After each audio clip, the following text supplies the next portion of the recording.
का लक्ष्य रखा है। तो ऐसे हमारी, वैसे तो बाबा तो रोज मुरली में कहते बच्चे निरंतर योगी बनो। तो हम योग को पावरफुल, यथार्थ योग, शक्तिशाली योग कैसे करें और योग का महत्व क्या है, इसके बारे में चर्चा करते हैं। ಓಂ ಶಾಂತಿ. ಇವತ್ತು ಅಣ್ಣವರು ಹೇಳ್ತಿದ್ದಾರೆ, ನೀವೆಲ್ಲರೂ ತುಂಬಾ ಚೆನ್ನಾಗಿ 108 ದಿನಗಳ ಭೇಟಿ ಮಾಡ್ತಾ ಇದ್ದೀರಾ. ಬಾಬಾರವರು ನಿರಂತರ ಹೇಳ್ತಾ ಇರ್ತಾರೆ, ನಿರಂತರ ನನ್ನ ನೆನಪು ಮಾಡಿ ಅಂತ. ಇವತ್ತು ಯೋಗದ ವಿಷಯದ ಕುರಿತು ವಿಶೇಷ ಚರ್ಚೆ ಮಾಡೋಣ. क्योंकि इस ब्रह्मा कुमारी का सबसे महत्व का विषय है योग। क्योंकि जैसे स्कूलों में जो बच्चे इंग्लिश में और मैथ्स में अच्छे होते हैं उसको अच्छा स्टूडेंट माना जाता है, इसी तरह इस ब्रह्मा कुमारी में जिसका योग का विषय अच्छा है वो अच्छा स्टूडेंट है। ಬಾಬಾ ಅಣ್ಣವ್ರು ಹೇಳ್ತಾ ಇದ್ದಾರೆ, ಹೊರಗಡೆ ಸ್ಕೂಲುಗಳಲ್ಲಿ ಯಾವುದಾದ್ರೂ ಒಂದು ಸಬ್ಜೆಕ್ಟ್, ಇಂಗ್ಲಿಷ್ ಆಗಿರ್ಬೋದು, ಮ್ಯಾಥ್ಸ್ ಆಗಿರ್ಬೋದು, ಅದು ಒಳ್ಳೆ ಒಂದು ಸಬ್ಜೆಕ್ಟ್ ಅಂತ ಹೇಳ್ತಾರೆ. ಆದರೆ ಈ ಬ್ರಹ್ಮಕುಮಾರೀಸ್ ಅಲ್ಲಿ ಯೋಗದ ಸಬ್ಜೆಕ್ಟ್ ತುಂಬಾ ಒಳ್ಳೆ ವಿಷಯ. ಈ ಸಬ್ಜೆಕ್ಟ್ ಅಲ್ಲಿ ಯಾರು ಉತ್ತೀರ್ಣರಾಗಿರ್ತಾರೆ ಅವರೇ ಇಲ್ಲಿ ಒಳ್ಳೆ ಸ್ಟೂಡೆಂಟ್ ಅಂತ. क्योंकि योग के द्वारा ही ज्ञान का सब्जेक्ट भी अच्छा होगा, धारणा का सब्जेक्ट भी अच्छा होगा और सेवा का सब्जेक्ट भी अच्छा होगा। जिसका योग अच्छा है उसके तीनों सब्जेक्ट भी अच्छे होंगे। ಯಾರು ಯೋಗದ ಸಬ್ಜೆಕ್ಟ್ ಅಲ್ಲಿ ಚೆನ್ನಾಗಿರ್ತಾರೆ ಅವರಿಗೆ ಜ್ಞಾನ, ಧಾರಣೆ, ಸೇವೆ ಮೂರು ಸಬ್ಜೆಕ್ಟ್ ಕೂಡ ಅವರು ಚೆನ್ನಾಗೇ ಇರ್ತಾರೆ. और योग के द्वारा ही हम कर्मातीत बन सकते हैं, कर्मेंद्रिय जीत बन सकते हैं, विकर्माजीत बन सकते हैं। ಯೋಗದ ಮೂಲಕನೇ ನಾವು ಕರ್ಮಾತೀತ ಸ್ಥಿತಿ ಪಡ್ಕೊಳ್ತೇವೆ, ವಿಕರ್ಮಜೀತ ಆಗ್ತೇವೆ, ನಾವು ಅನೇಕ ವಿಷಯಗಳಲ್ಲೂ ಪಾಸ್ ಆಗ್ತೇವೆ. योग के द्वारा ही हम वायुमंडल को शुद्ध बना सकते हैं, शक्तिशाली बना सकते हैं। ಯೋಗದಿಂದನೇ ನಾವು ವಾಯುಮಂಡಲನ ಶುದ್ಧ ಮಾಡಕ್ಕಾಗೋದು, ಶಕ್ತಿಶಾಲಿ ಮಾಡಕ್ಕಾಗೋದು. योग के द्वारा ही हम अपने इंद्रियों को वश कर सकते हैं। योग के द्वारा ही वाणी में बल आएगा, दृष्टि में बल आएगा। ಯೋಗದಿಂದನೇ ಇಂದ್ರಿಯಗಳನ್ನ ನಾವು ವಶದಲ್ಲಿ ಇಟ್ಕೊಳ್ಳಕ್ಕಾಗೋದು, ನಮ್ಮ ವಾಣಿಯಲ್ಲಿ, ನಮ್ಮ ದೃಷ್ಟಿಯಲ್ಲಿ ಕೂಡ ಬಲ ತುಂಬಿಸ್ಕೊಳ್ಳೋದು. योग के द्वारा ही हम हमारे अंदर की छिपी हुई दैवी संस्कृति और दैवी गुण को अंदर से निकाल सकेंगे। ಯೋಗದಿಂದನೇ ನಮ್ಮ ಒಳಗಡೆ ಇರುವ ದೈವಿ ಸಂಸ್ಕೃತಿ, ದೈವಿ ಗುಣಗಳು ಏನು ಅಡಕವಾಗಿದೆ ಅದನ್ನ ಹೊರಗಡೆ ಪ್ರಕಟ ಮಾಡಕ್ಕಾಗುತ್ತೆ. जिन्होंने योग का अनुभव किया, आत्मा अनुभव, परमात्मा अनुभव, उसको लगेगा मुझे अब कुछ नहीं चाहिए, जो पाना था सो पा लिया। ಯಾರು ಅನುಭವ ಮಾಡಿರ್ತಾರೆ ಆತ್ಮ ಪರಮಾತ್ಮ ಅನುಭವ, ಅವರಿಗೆ ಒಂದೇ ಇರುತ್ತೆ, ನನಗೆ ಏನು ಬೇಕಾಗಿಲ್ಲ, ನನಗೆಲ್ಲ ಪ್ರಾಪ್ತಿಯಾಗಿದೆ ಅಂತ. जिन्होंने योग का अभ्यास किया उसको संसार की कोई भी चीजें आकर्षित नहीं कर सकती। ಯಾರು ಯೋಗಾನುಭವ ಪಡೆದಿರ್ತಾರೆ ಅವರಿಗೆ ಪ್ರಪಂಚದ ಯಾವುದು ವಸ್ತುಗಳಾಗಲಿ ಏನೇ ಆಗಲಿ ಅವ್ರಿಗೆ ಆಕರ್ಷಿಸುವುದಿಲ್ಲ. जैसे किसी ने जिलेबी खाई उसको मुरमुरा फीका लगेगा, इसी तरह जिसने योग का अनुभव किया उसको संसार की सारी बातें फीकी लगेगी। ಅಣ್ಣವ್ರು ಹೇಳ್ತಾ ಇದ್ದಾರೆ, ಯಾವ ರೀತಿ ಯಾರಾದ್ರೂ ಜಿಲೇಬಿ ತಿನ್ಬಿಡ್ತಾರೆ ಮೊದಲು, ಅಂದ್ರೆ ಕಳೆಪುರಿ ಕೊಟ್ರೆ ಸಪ್ಪೆ ಅನ್ಸುತ್ತಲ್ವಾ, ಹಾಗೆ ಯೋಗದ ಅನುಭವ ಯಾರು ಮಾಡಿರ್ತಾರೆ ಅವ್ರಿಗೆ ಪ್ರಪಂಚದ ಯಾವುದು ಕೂಡ ಸಪ್ಪೆ ಸಪ್ಪೆ ಅಂತಾನೆ ಅನ್ಸುತ್ತೆ. इसलिए योग की महिमा अपरंपार है। ಯೋಗದ ಮಹಿಮೆ ಅಪರಮಪಾರವಾಗಿದೆ. इसलिए बाबा हर मुरली में कहते बच्चे मुझे याद करो, बच्चे योग लगाओ। ये बाबा क्यों कहते हैं? क्योंकि इस ज्ञान मार्ग का सबसे महत्व का विषय योग। ಬಾಬಾ ಅದಕ್ಕೆ ಪ್ರತಿ ಮುರುಳಿಯಲ್ಲಿ ಹೇಳ್ತಾರೆ, ಮಕ್ಕಳೇ ನನ್ನ ನೆನಪು ಮಾಡಿ, ನನ್ನನ್ನೇ ಸ್ಮೃತಿ ಮಾಡಿ ಅಂತ. ಯಾಕಂದ್ರೆ ಜ್ಞಾನದಲ್ಲಿ ಮಹತ್ವಿಕವಾದಂತ ವಿಷಯ ಆಗಿದೆ ಯೋಗ. योग के द्वारा ही हमारे किए हुए विकर्म, 63 जन्मों के विकर्म, उसको हम भस्म कर सकते हैं। इतना ही नहीं, भविष्य में हमारे से कोई भी प्रकार की भूलें नहीं होगी। ಅಣ್ಣವ್ರು ಹೇಳ್ತಾ ಇದ್ದಾರೆ, ಯೋಗದ ಮೂಲಕನೇ 63 ಜನ್ಮಗಳ ವಿಕರ್ಮಗಳನ್ನು ನಾಶ ಮಾಡ್ಕೊಳ್ತೇವೆ, ಭವಿಷ್ಯಕ್ಕೆ ಬೇಕಾಗಿರ್ತಕ್ಕಂಥ ಪ್ರಾಪ್ತಿನೂ ಮಾಡ್ಕೊಳ್ತೇವೆ. तो इतनी योग की महिमा है, तो हम योग को हम पावरफुल और शक्तिशाली कैसे बनाएं? ಇಷ್ಟು ಯೋಗದ ಮಹತ್ವಿಕೆ ಇದೆ ಅಂದ ಮೇಲೆ ಯೋಗನ ಪವರ್ಫುಲ್ ಹೇಗೆ ಮಾಡ್ಕೋಬೇಕು? क्योंकि जब हम योग का अभ्यास करते हैं तो जिन्होंने परमात्मा को पहचान लिया, परमात्मा के प्रति प्यार है, उसका ही निरंतर योग लग जाता है। ये प्रूफ है, परमात्मा को पहचान लिया, परमात्मा के बिना अभी संसार में कुछ भी नहीं, वो निश्चय बुद्धि उसकी परख आई, निरंतर योगी। ಯಾರು ಪರಮಾತ್ಮನನ್ನ ಗುರುತಿಸಿದ್ದಾರೆ, ಪರಿಚಯ ಇರುತ್ತೆ, ಅವರಿಗೆ ನಿಶ್ಚಯ ಬುದ್ಧಿ ಇರುತ್ತೆ, ಪರಮಾತ್ಮನನ್ನ ಗುರುತಿಸಿಬಿಟ್ಟಿರ್ತಾರೆ। तो इसलिए लेकिन इतना महत्वपूर्ण योग हम कैसे करें पावरफुल, इसके बारे में चर्चा करते हैं। ಇವತ್ತು ನಾವು ಇಂತಹ ಯೋಗ, ಇಷ್ಟು ಮಹತ್ವಿಕೆ ಇರತಕ್ಕಂತ ಯೋಗನ ಹೇಗೆ ಮಾಡೋದು ಅನ್ನೋದರ ಬಗ್ಗೆ ಇವತ್ತು ಚರ್ಚೆ ಮಾಡೋಣ। योग दो प्रकार का है, एक है बैठ करके योग और दूसरा है कर्म का योग। ಒಂದು ಕುಳಿತುಕೊಂಡು ಮಾಡ್ತಕ್ಕಂತ ಯೋಗ, ಇನ್ನೊಂದು ಕರ್ಮದ ಯೋಗ। लेकिन हमें दोनों को भी कला सीखनी है, बैठ करके योग करने की कला भी सीखनी है और कर्म योग में कर्मयोगी बनने की कला भी सीखनी है। ನಾವು ಎರಡು ಪ್ರಕಾರದ ಯೋಗನೂ ಕೂಡ ಈ ಕಲೆಯನ್ನ ಕಲ್ತ್ಕೊಂಡಿರ್ಬೇಕು, ನಮ್ಮ ಹತ್ರ ಎರಡು ಪ್ರಕಾರದ ಕಲೆಯ ಅನುಭವ ಇರಬೇಕು। कर्म में योग लगाने से विकर्म नहीं हो, विनाश नहीं होते, लेकिन फिर कर्म में योग क्यों करना है? क्योंकि कर्म में योग करने से कर्म में हम जो देखते हैं, जो सुनते हैं, उसका प्रभाव योग के समय नहीं पड़ता। ಅಣ್ಣವ್ರು ಹೇಳ್ತಾ ಇದ್ದಾರೆ, ನಾವು ಕರ್ಮದಲ್ಲಿ ಯಾಕೆ ಯೋಗ ಮಾಡಬೇಕು? ಕರ್ಮದಿಂದ ಏನು ಕೂಡ ಪಾಪನಾಶ ಆಗೋದಿಲ್ಲ, ಯೋಗದಿಂದಾನೇ ಆಗೋದು। ಆದ್ರೆ ಕರ್ಮದಲ್ಲೂ ಯೋಗ ಯಾಕೆ ಮಾಡಬೇಕು ಅಂದ್ರೆ ನಮಗೆ कर्मದ ಪ್ರಭಾವ ಬೀಳಬಾರದು। जो कर्मों में योग युक्त नहीं है, वो कर्मों में जो देखता है, जो सुनता है, योग में बैठते समय वही याद आता है, उसका बैठक योग सब सक्सेस नहीं होगा। ಅಣ್ಣವ್ರು ಹೇಳ್ತಾ ಇದ್ದಾರೆ, ಕರ್ಮದಲ್ಲಿ ಯೋಗದ ಅಭ್ಯಾಸ ಇಲ್ಲ ಅಂದ್ರೆ ಕೂತ್ಕೊಂಡಾಗ ಅದೇ ಪ್ರಭಾವ ಬೀಳ್ತಾ ಇರುತ್ತೆ। ನಾವು ಕೂತ್ಕೊಂಡಾಗ ಯೋಗ ಚೆನ್ನಾಗಿರ್ಬೇಕು ಅಂದ್ರೆ ಕರ್ಮದಲ್ಲೂ ಯೋಗ ಜೋಡಿಸ್ಕೊಂಡಿರ್ಬೇಕು। और जब हम कर्मों में योग युक्त रहते हैं तब हमारी चाल चलन कुछ लोगों को अलौकिक दिखाई पड़ती है, और जो भले हम साधारण चलने का कर्म करते हैं, लोगों को ये अलग प्रकार का कर्म दिखाई पड़ता है, भले हम कोई भी कर्म। इसलिए कर्म कौशल्य गीता में भी उसका वर्णन है। ಅಣ್ಣವ್ರು ಹೇಳ್ತಾ ಇದ್ರೆ, ಕರ್ಮದಲ್ಲಿ ಯೋಗ ಇದ್ದಾಗ ಬೇರೆಯವರಿಗೆ ನಮ್ಮ ಚಲನೆ, ನಮ್ಮ ಮುಖ ಎಲ್ಲ ಕೂಡ ಭಿನ್ನವಾಗಿ ಕಾಣಿಸುತ್ತೆ। ಅದಕ್ಕೆ ಭಗವದ್ಗೀತೆಯಲ್ಲೂ ಕೂಡ ಕರ್ಮದ ಕೌಶಲ್ಯ ಅಂತ ಹೇಳ್ಬಿಟ್ಟು ಹೇಳ್ತಾರೆ। लेकिन जब कर्म करते समय योग युक्त, जिसकी बुद्धि परमात्मा को देख रहे, परमात्मा के बारे में एक जिसकी बुद्धि एक परमात्मा के ऊपर प्रभावित है, वही कर्म योगी बन सकता है। ಯಾರ ಬುದ್ಧಿ ನಿರಂತರ ಪರಮಾತ್ಮನಲ್ಲಿ ಪ್ರಭಾವಿತ ಆಗಿರುತ್ತೆ, ಅವರೇ ಕರ್ಮದಲ್ಲಿ ಯೋಗ ಮಾಡೋದಕ್ಕೆ ಸಾಧ್ಯ। और कर्म योगी बनने से मान अपमान निंदा स्तुति, ये टेंशन परिस्थिति भले दुनिया में रहता है, लेकिन सर्दी गर्मी दुख मान इन सब से परे है वो योगी, और वो है असली लाइफ। ಯೋಗಿ ಅಂದ್ರೇನೆ ಮಾನ ಅಪಮಾನ ನಿಂದಾ ಸ್ತುತಿ, ಏನು ಚಳಿ ಗಾಳಿ, ಪ್ರತಿಯೊಂದು ಬಿಸಿಲು ಗುಡುಗು, ಪ್ರತಿಯೊಂದರಲ್ಲೂ ಕೂಡ ಅವರು ಬಹಳ ಭಿನ್ನವಾಗಿರ್ತಾರೆ। ಇದು ಕರ್ಮ ಯೋಗದ ಪ್ರೂಫ್ ಅಂತ ಹೇಳ್ತಾರೆ ಅವರು। लेकिन ऐसा कर्म योग हम करने के लिए हमारा बैठक योग अच्छा चाहिए। जिसको बैठ करके योग लगता ही नहीं, वो कर्मों में योग युक्त तो बन ही नहीं सकता। ಅಣ್ಣವರು ತುಂಬಾ ಸುಂದರವಾಗಿ ಹೇಳ್ತಿದ್ದಾರೆ, ಯಾರಿಗೆ ಕೂತ್ಕೊಂಡಾಗ ಯೋಗ ಚೆನ್ನಾಗಿ ಮಾಡುವಂತದ್ದು ಅನುಭವ ಇರುತ್ತೆ, ಅವ್ರ ಕರ್ಮದಲ್ಲೂ ಚೆನ್ನಾಗೇ ಇರುತ್ತೆ ಯೋಗ। ಯಾರಿಗೆ ಕೂತ್ಕೊಂಡಾಗ ಯೋಗನೇ ಅಂಟೋದಿಲ್ಲ, ಅವ್ರ ಕರ್ಮದಲ್ಲೂ ಕೂಡ ಸರಿಯಾಗಿ ಯೋಗ ಮಾಡಲ್ಲ। और जिसका बैठ करके योग 3-4 घंटा है, वो कर्मों में ऑटोमेटिकली 3-4 घंटा हो ही जाएगा। ಅಣ್ಣವ್ರು ಹೇಳ್ತಾರೆ, ಯಾರು ಕುಂತಾಗ 4 ಗಂಟೆ ಆದ್ರೂ ಯೋಗ ಕರೆಕ್ಟ್ ಆಗಿ ಮಾಡುವಂತ ಅಭ್ಯಾಸ ಇರುತ್ತೆ, ಇನ್ನು ಮಿಕ್ಕಿರೋ 4 ಗಂಟೆ ಆಟೋಮೆಟಿಕ್ ಕರ್ಮದಲ್ಲೂ ಯೋಗನ ಇಟ್ಕೋಬಹುದು।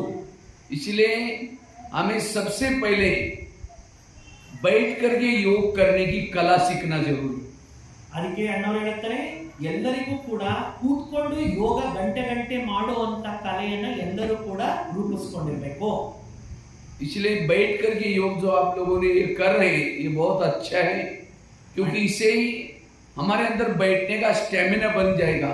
आज कईयों को जैसे योग में बैठेंगे नींद आएगी, योग लगेगा नहीं, इसलिए आजकल कई भाई बहन योग के ऊपर अटेंशन नहीं देते, और जिसका योग नहीं है केवल ज्ञान सुनता है, वो है धृतराष्ट्र। ಅಣ್ಣವ್ರು ಹೇಳ್ತಾ ಇದ್ದಾರೆ, ಯಾರಿಗೆ ಕೂತ್ಕೊಂಡಾಗ ಯೋಗ ಮಾಡ್ತಕ್ಕಂತ ಅನುಭವ ಇರಲ್ಲ. ನೀವೆಲ್ಲ ತುಂಬಾ ಒಳ್ಳೆಯ ಒಂದು ಪ್ರಯೋಗ ಮಾಡ್ತಾ ಇದ್ದೀರಾ, ಅಭ್ಯಾಸ ಮಾಡ್ತಾ ಇದ್ದಾರೆ, ಕೂತು ಗಂಟೆ ಗಂಟೆ ಯೋಗ ಮಾಡ್ತಾ ಇದ್ದೀರಾ. ಯಾರು ಯೋಗ ಈ ರೀತಿ ಮಾಡ್ತಾರೆ ಅವರಲ್ಲಿ ಸ್ಟ್ಯಾಮಿನಾ ಅನ್ನೋದು ಬೆಳೆಯುತ್ತೆ. ಯಾರಿಗೆ ಕೂತ್ಕೊಂಡಾಗ ಯೋಗ ಅಂಟೋದೇ ಇಲ್ಲ ಅಂತವರಿಗೆ ಅಣ್ಣವ್ರು ಹೇಳ್ತಿದ್ದಾರೆ ಧೃತರಾಷ್ಟ್ರ ಅಂತ. धृतराष्ट्र को पता था कि ये गलत है, नहीं करना चाहिए, तो भी कर रहे हैं। ज्ञान है, समझ है, इसी तरह आज हमें ज्ञान है, समझ है, सब कुछ है, तो भी हम गलत कर रहे हैं। इसका मतलब हमारे योग बल नहीं है, हमारे अंदर वो योग की ऊर्जा पावर नहीं है। ಅಂದ್ರೆ ಹೇಗೆ ಧೃತರಾಷ್ಟ್ರನಿಗೆ ಗೊತ್ತಿತ್ತು ಯಾವುದು ಸರಿ ಯಾವುದು ತಪ್ಪು ಅಂತ, ಆದ್ರೂ ಕೂಡ ಗೊತ್ತಿದ್ರು ತಪ್ಪು ಮಾಡ್ತಾ ಇದ್ದ. ಹಾಗೇನೆ ಇಲ್ಲಿ ಕೂಡ ನಮ್ಮಲ್ಲಿ ಯೋಗದ ಒಂದು ಎನರ್ಜಿ ಇಲ್ಲ ಅಂತ ಹೇಳಿದ್ರೆ ತಪ್ಪು ನಡೀತಾ ಇರುತ್ತೆ. इसलिए ऐसे हमें हट करके, भले हमें नियम बना करके हमें इतना समय बैठना ही है, तपस्या करनी है, ये करना जरूरी है, और इससे फिर हमारे अंदर बैठ करके योग करने की कला बैठेगी, और इससे हमारे कर्मों में भी योग लगेगा. ಯಾರಿಗೆ ಈ ರೀತಿಯಾಗಿ ಕೂತ್ಕೊಂಡು ಯೋಗ ಮಾಡ್ತಕ್ಕಂಥ ಅಭ್ಯಾಸ ಇರುತ್ತೆ, ಈ ಕಲೆ ಕರ್ಮದಲ್ಲೂ ಯೋಗಿಯಾಗಿ ಮಾಡುತ್ತೆ. तो हम बैठ करके योग पावरफुल कैसे करें, यथार्थ कैसे करें, उसके बारे में चर्चा करते हैं. ಇವತ್ತು ನಾವು ಕೂತ್ಕೊಂಡಾಗ ಯೋಗ ಪವರ್ಫುಲ್ ಹೇಗೆ ಮಾಡೋದು, ಯಥಾರ್ಥ ಹೇಗೆ ಮಾಡೋದು, ಅದರ ಬಗ್ಗೆ ಚರ್ಚೆ ಮಾಡೋಣ. आज बैठ करके केवल हम घंटे गिनने वाले योगी नहीं बनना, लेकिन बैठ करके मेरा असली योग बाबा से कितना लगा था, वो महत्व का है. ಮುಖ್ಯವಾಗಿರ್ತಕ್ಕಂಥದ್ದು ನಾನು ಇಷ್ಟು ಗಂಟೆ ಕೂತ್ಕೊಂಡೆ ಅಂತ ಹೇಳಿ ಗಂಟೆಗಳನ್ನ ಕೌಂಟ್ ಮಾಡೋದಲ್ಲ. ನಾನು ಕೂತ್ಕೊಂಡಾಗ ಬಾಬರ ಜೊತೆಯಲ್ಲಿ ಎಷ್ಟು ಸಮಯ ಯೋಗ ಇತ್ತು ಅದು ಚೆಕ್ ಮಾಡ್ಕೋಬೇಕು. तो योग में दो चीजें काम आती हैं, एक बुद्धि और दूसरा मन. योग लगाने के लिए दो चीजों को के बारे में डीप में हमें सीखना पड़ेगा. ये मन क्या है और बुद्धि क्या है. ಯೋಗನ ಸರಿಯಾಗಿ ಅನುಭವ ಮಾಡಬೇಕಂದ್ರೆ ಮನಸ್ಸು ಬುದ್ಧಿನ ಚೆನ್ನಾಗಿ ಅರ್ಥ ಮಾಡ್ಕೊಂಡಿರ್ಬೇಕು ಅಂತ ಹೇಳ್ತೀನಿ. क्योंकि ये योग में हमारे ये दो चीजें काम आती हैं, मन और बुद्धि.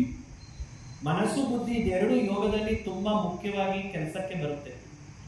लाल लाइट चल रहे, गीत बज रहे, लेकिन मेरा मन भटक रहा है, बुद्धि भटक रहे, वो योग नहीं है. ಕೆಂಪುದು ಲೈಟ್ ಉರಿತಾ ಇದೆ, ಹಾಡು ನಡೀತಾ ಇದೆ, ಆದ್ರೆ ನನ್ನ ಬುದ್ಧಿ ಎಲ್ಲೋ ಇದೆ, ಮನಸ್ಸು ಎಲ್ಲೋ ಇದೆ ಅಂದ್ರೆ ಅದು ಹೆಂಗ್ ಯೋಗ ಆಗುತ್ತೆ. वैसे तो हम कई भाई भी नहीं कहते, भाई जी मेरा योग ही नहीं लगता. मैंने कहा कितना साल से ज्ञान में चलते हैं? 20 साल से. हमने कहा बिना योग कर लगता आप यहाँ कैसे आते? आपका योग लग रहा है, आप यहाँ आ रहे हैं किसको मिलने के लिए? कोई भाई बहनों को मिलने के लिए आ रहे हैं, परमात्मा की मुरली सुनने के लिए आ रहे हैं. परमात्मा की मुरली याद है मतलब आपका योग लगा हुआ है. आप सफेद ड्रेस पहन रहे, योग लगा हुआ है. बैच पहन रहे, योग लगा हुआ है. अगर बाहर का भोजन नहीं खा रहे, धारणा के बारे में नॉलेज है, योग लगा रहे हैं. लेकिन वो योग हमारा एकाग्रता वाला चाहिए.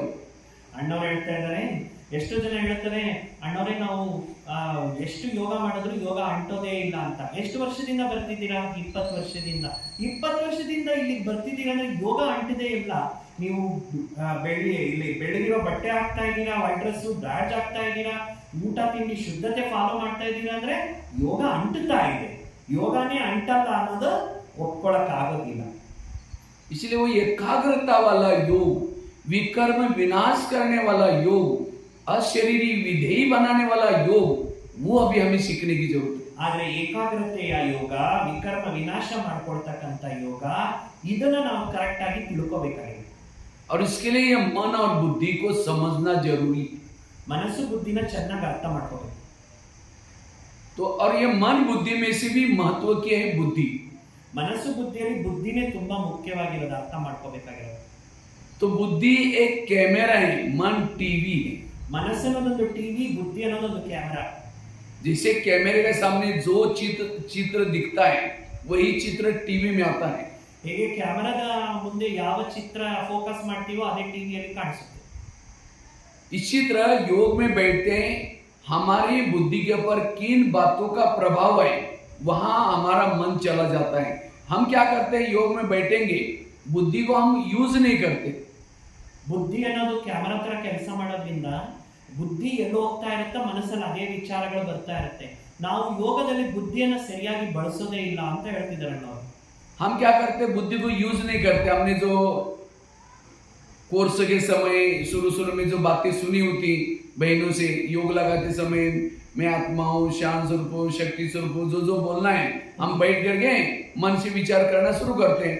मैं आत्मा हूं, शांत स्वरूप हूं, शक्ति स्वरूप हूं, आनंद स्वरूप हूं, विचार देना बंद करेंगे तो जो बुद्धि के सामने कुछ देखा है, आते समय कुछ सोचा है, किसी ने कुछ बोला है, वो बुद्धि तो देख रहे हैं, उसके विचार आना शुरू हो जाते हैं। फिर हम कहते हैं ये क्या हो गया, लालच चल रही, गीत बज रहा, मैं योग कर रहा हूं, लेकिन ये क्यों याद आए? क्योंकि बुद्धि का कैमरा वहां लगा हुआ है, मन की कोई गलती नहीं। ಅಣ್ಣವ್ರು ಹೇಳ್ತಿದ್ದಾರೆ, ನೀವು ಸ್ಟಾರ್ಟಿಂಗ್ ಅಲ್ಲಿ ಕ್ಲಾಸ್ ಕೇಳಿದಾಗ ಅಕ್ಕಂದ್ರೆ ಹೇಳ್ಕೊಟ್ಟಿರ್ತಾರೆ ಆತ್ಮ ಶಾಂತಿ ಸ್ವರೂಪ ಪವಿತ್ರ ಸ್ವರೂಪ, ಅದನ್ನೇ ಹೇಳ್ಕೊಂಡು ಯೋಗದಲ್ಲಿ ಹೇಳ್ಕೊಂಡಿರ್ತೀರಾ, ಬುದ್ಧಿನ ಎಲ್ಲಿ ಇಡಬೇಕೋ ಇಡೋದಿಲ್ಲ.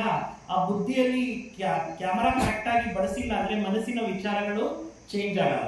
ಆಮೇಲೆ ಏನ್ ಹೇಳ್ತೀರಾ, ರೆಡ್ ಲೈಟ್ ಉರಿತಾ ಇದೆ, ಎಲ್ಲ ನಡೀತಾ ಇದೆ, ಆದ್ರೂ ಕೂಡ ಯೋಗ ಅಂಟೋದಿಲ್ಲ ಅಂದ್ರೆ ಬುದ್ಧಿಯನ್ನ ಎಲ್ಲಿ ಇಡಬೇಕು ಅನ್ನೋದನ್ನ ಕರೆಕ್ಟ್ ಆಗಿ ಅರ್ಥನೇ ಮಾಡ್ಕೊಂಡಿಲ್ಲ. इसलिए अगर योग लगाना चाहते हो पहले अपने बुद्धि का कैमरा सेट करो. ಯೋಗ ಚೆನ್ನಾಗಿ ಅಂಟಬೇಕು ಅಂದ್ರೆ ಬುದ್ಧಿ ಕ್ಯಾಮೆರಾ ಸೆಟ್ಟಿಂಗ್ ಕರೆಕ್ಟ್ ಆಗಿ ಮಾಡ್ಕೊಳ್ಳಿ. अगर परम धाम में जाना है, कैमरा परम धाम के तरफ घुमाओ, बुद्धि परम धाम के तरफ घुमाओ. अव्यक्त वतन में जाना है, बुद्धि अव्यक्त वतन के तरफ घुमाओ. और जहां बुद्धि जो देखते हैं, मन वो सोचता है. ನಿಮ್ಮ ಬುದ್ಧಿಯ ಕ್ಯಾಮೆರಾನ ಪರಂಧಾಮ ಬೇಕಾ, ಅವ್ಯಕ್ತ ವತನ ಬೇಕಾ, ಎಲ್ಲಿಗೆ ಬೇಕೋ ಅಲ್ಲಿ ಆ ಕಡೆ ತಿರುಗಿಸಿ. ನಿಮ್ ಕ್ಯಾಮೆರಾ ಯಾವ ಕಡೆ ಟಿಲ್ಟ್ ಆಗುತ್ತೋ ಅದೇ ವಿಚಾರಗಳು ಮನಸ್ಸಲ್ಲಿ ಬರುತ್ತೆ. इसलिए बुद्धि के ऊपर अगर धूल है, जैसे कैमरे के ऊपर धूल है, चित्र स्पष्ट नहीं आएगा. इसी तरह बुद्धि के ऊपर अगर निगेटिव की, व्यर्थों की धूल है, तो हमें जब योग में बैठेंगे ना परमधाम स्पष्ट दिखाई पड़ेगा, ना परमात्मा दिखाई पड़ेगा. फिर कहते हमारा योग ही नहीं लगता. ಹೇಗೆ ಕ್ಯಾಮೆರಾ ಮೇಲೆ ಧೂಳು ಕುತ್ಕೊಂಡಿದೆ ಅಂದ್ರೆ ಆ ಚಿತ್ರ ಸ್ಪಷ್ಟವಾಗಿ ಕಾಣೋದಿಲ್ಲ, ಹಾಗೇನೆ ನಮ್ಮ ಬುದ್ಧಿ ಅನ್ನೋ ಕ್ಯಾಮೆರಾದಲ್ಲಿ ವ್ಯರ್ಥ ನೆಗೆಟಿವ್ ಅನ್ನೋ ಧೂಳು ಕುತ್ಕೊಂಡಿದ್ರೆ ಅಲ್ಲಿ ನಮಗೆ ಸ್ಪಷ್ಟೀಕರಣವಾಗಿ ಕಾಣಲ್ಲ, ಪರಮಾತ್ಮನೂ ಕಾಣಲ್ಲ, ಪರಂಧಾಮನೂ ಕಾಣಲ್ಲ. इसीलिए जो बड़ा कैमरा होता है, उसको जो लेंस होता है उसका, जब कोई काम नहीं तो उसका लेंस ढक जाता है, बंद हो जाता है. और जैसा चित्र फोटो लेना है या वीडियो लेना है, वो खुल जाता है, फिर बंद हो जाता है. और उसका जो पिक्सल, मेगा पिक्सल जितना अच्छा, उतना उसका चित्र क्लियर. इसी तरह जितनी हमारी बुद्धि क्लियर, स्वच्छ, उतना इतना दूर के परम धाम को स्पष्ट सामने देख सकते हैं, बाबा को देख सकते हैं, मिलन मना सकते हैं. ಹೇಗೆ ಕ್ಯಾಮೆರಾ ಇರುತ್ತೆ, ಅದು ಚಿತ್ರ ತೆಗೆಯುವಾಗ ಓಪನ್ ಆಗುತ್ತೆ, ಚಿತ್ರ ಬೇಡ ಅಂದಾಗ ಅದು ಕ್ಲೋಸ್ ಆಗುತ್ತೆ. ಆದ್ರೆ ಅದರ ಒಳಗಡೆ ಪಿಕ್ಸೆಲ್ಸ್ ಅಂತ ಇರುತ್ತೆ, ಅದು ಜಾಸ್ತಿ ಚೆನ್ನಾಗಿದ್ರೆ ಮೆಗಾ ಪಿಕ್ಸೆಲ್ ಸ್ಪಷ್ಟವಾಗಿರುತ್ತೆ. ಹಾಗೆ ನಮ್ಮ ಬುದ್ಧಿ ಅನ್ನೋದು ಕ್ಲೀನ್ ಆಗಿ, ಕ್ಲಿಯರ್ ಆಗಿ, ಸ್ವಚ್ಛವಾಗಿದ್ರು ಅಷ್ಟು ದೂರದಲ್ಲಿ ಇರ್ತಕ್ಕಂಥ ಪರಂಧಾಮ ನಮ್ಗೆ ಸ್ಪಷ್ಟವಾಗಿ ಎದುರುಗಡೆ ಕಾಣುತ್ತೆ. ಅಷ್ಟು ದೂರದಲ್ಲಿ ಇರ್ತಕ್ಕಂಥ ಶಿವಬಾಬಾ ಕೂಡ ನಮ್ಗೆ ಸ್ಪಷ್ಟವಾಗಿ ಕಾಣ್ತಾರೆ, ಯಾಕಂದ್ರೆ ಬುದ್ಧಿಯ ಕ್ಯಾಮೆರಾ ತುಂಬಾ ಕ್ಲಿಯರ್ ಇದೆ. इसलिए हमें अपनी बुद्धि को संभालना है सारा दिन. फालतू बातों में बुद्धि को यूज नहीं करना. समझो आपको सेंटर पर आना है, बीच में कुछ लेना देना नहीं है, तो आते समय ये क्या हो रहा है, इधर कौन आ रहा है, इधर क्या सब्जी आई है, ये क्या क्या, अगर यही सब आप रिकॉर्डिंग करते आएंगे, यहाँ करके बैठेंगे, जो देखा है वही दिखाई पड़ेगा. यहाँ ಅಣ್ಣವ್ರು ಹೇಳ್ತಾರೆ, ನೀವು ಸೆಂಟರ್ಗೆ ಬರಬೇಕಾದ್ರೆ ನಿಮ್ಮ ಬುದ್ಧಿಯ ಕ್ಯಾಮೆರಾನ ತುಂಬಾ ಚೆನ್ನಾಗಿ ಸಂಭಾಲನೆ ಮಾಡ್ಕೋಬೇಕು. ಇಲ್ಲಿ ಬಂದ ಮೇಲೆ ಆ ಕಡೆ ಈ ಕಡೆ ಎಲ್ಲ ಮಾತುಗಳು, ಇವ್ರೇನ್ ಮಾಡ್ತಿದ್ದಾರೆ, ಅವ್ರೇನ್ ಮಾಡ್ತಿದ್ದಾರೆ, ಅಲ್ಲೇನ್ ತರಕಾರಿ ಬಂದಿದೆ, ಇಲ್ಲೇನ್ ಈ ವಸ್ತು ಇಲ್ಲಿದೆ, ಅದಿದೆ, ಇಂಥದೆಲ್ಲದರ ಕಡೆ ಗಮನ ಹೋಯ್ತು ಅಂತ ಹೇಳಿದ್ರೆ ಬುದ್ಧಿ ಕ್ಯಾಮೆರಾ ಮೇಲೆ ಧೂಳು ಕೂತ್ಕೊಳ್ಳುತ್ತೆ. इसीलिए जब आ रहे अपने बुद्धि से बातें करते हो, ये बुद्धि देखो अब आधा घंटा तक तो मेरे को परमधाम में जाना है. शिव बाबा इतना सत्यम शिवम सुंदरम है, संसार की कोई भी आत्माएं वहां नहीं जा सकती, लेकिन तुमको ये बुद्धि वहां आने का निमंत्रण मिला है. लेकिन हे बुद्धि, वो सत्यम शिवम सुंदरम को देखना, उस आधा घंटे में कहीं भी इधर उधर नहीं जाना. ये बुद्धि अगर तुम जाएगी तो मुझे शक्ति मिलेगी, मुझे ताकत मिलेगी, मुझे बल मिलेगा. इसलिए हे बुद्धि, क्योंकि तुमने इतना साल से जन्मों से भटकाया, अभी भटकना नहीं. ऐसी बुद्धि से बातें करते हुए वहां से अपने कैमरे को तैयार करके आओ. ಅಣ್ಣವ್ರು ಹೇಳ್ತಾರೆ, ನಿಮ್ಮ ಬುದ್ಧಿಯ ಕ್ಯಾಮೆರಾನ ಹೇಗೆ ತಯಾರಿ ಮಾಡ್ಕೋಬೇಕು ಅಂತ. ಯೋಗದಲ್ಲಿ ಕೂತ್ಕೊಂಡಾಗ ಬುದ್ಧಿ ಹತ್ರ ಮಾತಾಡಬೇಕು. ಹೇ ಬುದ್ಧಿ, ನಿನಗೆ ಪರಮಾತ್ಮ ಸಿಕ್ಕಿದ್ದಾನೆ, ನೀನು ಹೋಗೋದಿಕ್ಕೆ ಈಗ ಅವಕಾಶ ಸಿಕ್ಕಿದೆ, ಎಷ್ಟು ಜನ್ಮಗಳು ಅಲ್ಲಿ ಇಲ್ಲಿ ಅಲಿತಾ ಬಂದಿದೀಯಾ, ಈಗ ನಿನಗೆ ಕರೆಕ್ಟ್ ಆಗಿರ್ತಕ್ಕಂಥ ದಾರಿ ಕಾಣಿಸ್ತಾ ಇದೆ, ನೀನು ಈಗ ಪರಮಾತ್ಮನನ್ನ ಅರ್ಧ ಗಂಟೆ ನೋಡು, ಪರಂಧಾಮದಲ್ಲಿ ಹೋಗು. ಈ ತರ ನೀವು ಯೋಗದಲ್ಲಿ ಕೂತ್ಕೊಂಡಾಗ ಬುದ್ಧಿಯ ಜೊತೆ ಮಾತಾಡ್ತಾ ನಿಮ್ಮ ಬುದ್ಧಿ ಕ್ಯಾಮರಾನ ಸೆಟ್ಟಿಂಗ್ ಮಾಡ್ಕೊಳ್ಳಿ. इसलिए जिन्होंने इस बुद्धि को समझ लिया उसके लिए योग बड़ा सहज है। जैसे आकाश के चंद्रमा को पानी में देखना है, पानी स्थिर चाहिए। परम धाम के परमात्मा को बुद्धि में देखना है तो बुद्धि स्थिर चाहिए, स्वच्छ चाहिए। ಅಣ್ಣವ್ರು ಎಷ್ಟು ಚೆನ್ನಾಗಿ ಉದಾಹರಣೆ ಕೊಡ್ತಿದ್ದಾರೆ. ಹೇಗೆ ಆಕಾಶದಲ್ಲಿರೋ ನಕ್ಷತ್ರ ನೀರಿನಲ್ಲಿ ಕಾಣಬೇಕು ಅಂದ್ರೆ ನೀರು ಅಷ್ಟು ಸ್ವಚ್ಛವಾಗಿದ್ರೆ ತಾನೇ ಆಕಾಶದ ಆ ಚಂದ್ರ ನೀರಲ್ಲಿ ಸ್ಪಷ್ಟವಾಗಿ ಕಾಣ್ತಾರೆ. ಹಾಗೆ ಪರಂಧಾಮದಲ್ಲಿರ್ತಕ್ಕಂಥ ಶಿವಭಾಗ ನಮಗೆ ಕಾಣಿಸ್ಬೇಕು ಅಂದ್ರೆ ನಮ್ಮ ಬುದ್ಧಿ ಅಷ್ಟು ಸ್ಥಿರವಾಗಿರ್ಬೇಕು, ಸ್ವಚ್ಛವಾಗಿರ್ಬೇಕು. ಆವಾಗಲೇ ಬಾಬಾರವರು ನಮ್ಗೆ ಅನುಭವಕ್ಕೆ ಬರ್ತಾರೆ. इसलिए हमें बुद्धि को स्वच्छ रखना है, क्लीन रखना है। जैसे आईने के ऊपर धूल है, धूल वाले आईने में चेहरा स्पष्ट दिखाई नहीं पड़ेगा, इसी तरह धूल वाले बुद्धि में परमधाम परमात्मा दिखाई नहीं पड़ेगा। ನಮ್ಮ ಬುದ್ಧಿಯನ್ನ ಕನ್ನಡಿ ತರ ಸ್ವಚ್ಛವಾಗಿರ್ಬೇಕು. ಯಾವ ಕನ್ನಡಿಯ ಮೇಲೆ ಧೂಳಿರುತ್ತೆ ಮುಖ ಕ್ಲೀನ್ ಆಗಿ ಕಾಣೋದಿಲ್ಲ. ಹಾಗೆ ಪರಂಧಾಮದಲ್ಲಿರ್ತಕ್ಕಂಥ ಶಿವಬಾಬನ ನೋಡ್ಬೇಕಂದ್ರೆ ನಮ್ಮ ಬುದ್ಧಿ ಅನ್ನುವಂಥ ಕನ್ನಡಿ ಕೂಡ ಅಷ್ಟೇ ಕ್ಲೀನ್ ಆಗಿರ್ಬೇಕು. इसलिए लेकिन ये बुद्धि अस्वच्छ क्यों बन जाती है? मन में चलने वाले नेगेटिव विचारों से बुद्धि अस्वच्छ बन जाती है। ಬುದ್ಧಿ ಯಾಕೆ ಅಸ್ವಚ್ಛ ಆಗುತ್ತೆ? ಬುದ್ಧಿ ಅಸ್ವಚ್ಛತೆಗೆ ಕಾರಣ ಮನಸ್ಸಿನಲ್ಲಿ ನಡೆಯುವಂತಹ ನಕಾರಾತ್ಮಕ ನೆಗೆಟಿವ್ ಆಲೋಚನೆಗಳು. इसलिए सारा दिन हमें क्या करना है? जो हमने सवेरे मुरली सुनी उसी के आधार से, श्रीमत के आधार से अपने विचारों को चलाना है। और जितना विचारों को कम चलाएंगे, पॉजिटिव चलाएंगे, समर्थ चलाएंगे, बुद्धि क्लियर रहेगी। ನಮ್ಮ ಬುದ್ಧಿ ಕ್ಲೀನ್ ಆಗಿರಬೇಕು ಅಂದ್ರೆ ಪ್ರತಿದಿನ ಬಾಬಾ ಏನು ನಮಗೆ ಸಮರ್ಥ ವಿಚಾರಗಳನ್ನ ಹೇಳ್ತಾರೆ, ಶ್ರೀಮತದ ವಿಚಾರಗಳನ್ನ ಹೇಳ್ತಾರೆ, ಅದೇ ವಿಚಾರಗಳಲ್ಲಿ ಬುದ್ಧಿನ ನಡೆಸಬೇಕು. ಆವಾಗಲೇ ನಮ್ಮ ಬುದ್ಧಿ ಕ್ಲೀನ್ ಆಗಿ ಕ್ಲಿಯರ್ ಆಗಿರುತ್ತೆ. जैसे बरसात में गाड़ी में चलते हैं तो बरसात आ रहे हैं तो स्पष्ट दिखने के लिए क्या करते हैं? वाइपर चलाते हैं। इसी तरह हमें भी क्या करना है? ये श्रीमत रूपी वाइपर बीच बीच में जो मुरली सुने उसको चलाते रहना है ताकि बुद्धि हमारी स्वच्छ रहे। ಹೇಗೆ ಮಳೆಯಲ್ಲಿ ಕಾರ್ ಎತ್ಕೊಂಡು ಹೋಗ್ತಾ ಇರ್ತೀರಾ, ದಾರಿ ಕಾಣಲ್ಲ, ನೀರ್ ಬೀಳ್ತಾ ಇರುತ್ತೆ, ಅವಾಗ ವೈಪರ್ ಇರುತ್ತಲ್ಲ, ಆ ವೈಪರ್ ಏನ್ ಮಾಡುತ್ತೆ? ನಿಮ್ ದಾರಿ ತೋರ್ಸಕ್ಕೆ ಕ್ಲೀನ್ ಮಾಡ್ತಾ ಇರುತ್ತೆ. ಹಾಗೇನೆ ಪ್ರತಿದಿನನೂ ಕೂಡ ಬಾಬಾ ನಮ್ಗೆ ಶ್ರೀಮತ ಮುರುಳಿ ಏನು ಕೊಡ್ತಾರೆ, ಆ ಮುರುಳಿ ಅನ್ನುವಂತ ವೈಪರ್ ನಾವು ಏನ್ ಮಾಡ್ತಾ ಇರ್ಬೇಕು? ನಮ್ಮ ಬುದ್ಧಿಗೆ ಅದನ್ನೇ ಚಿಂತನೆ ಮಾಡ್ತೆ ಆ ವೈಪರ್ ಅನ್ನ ಯೂಸ್ ಮಾಡಬೇಕು.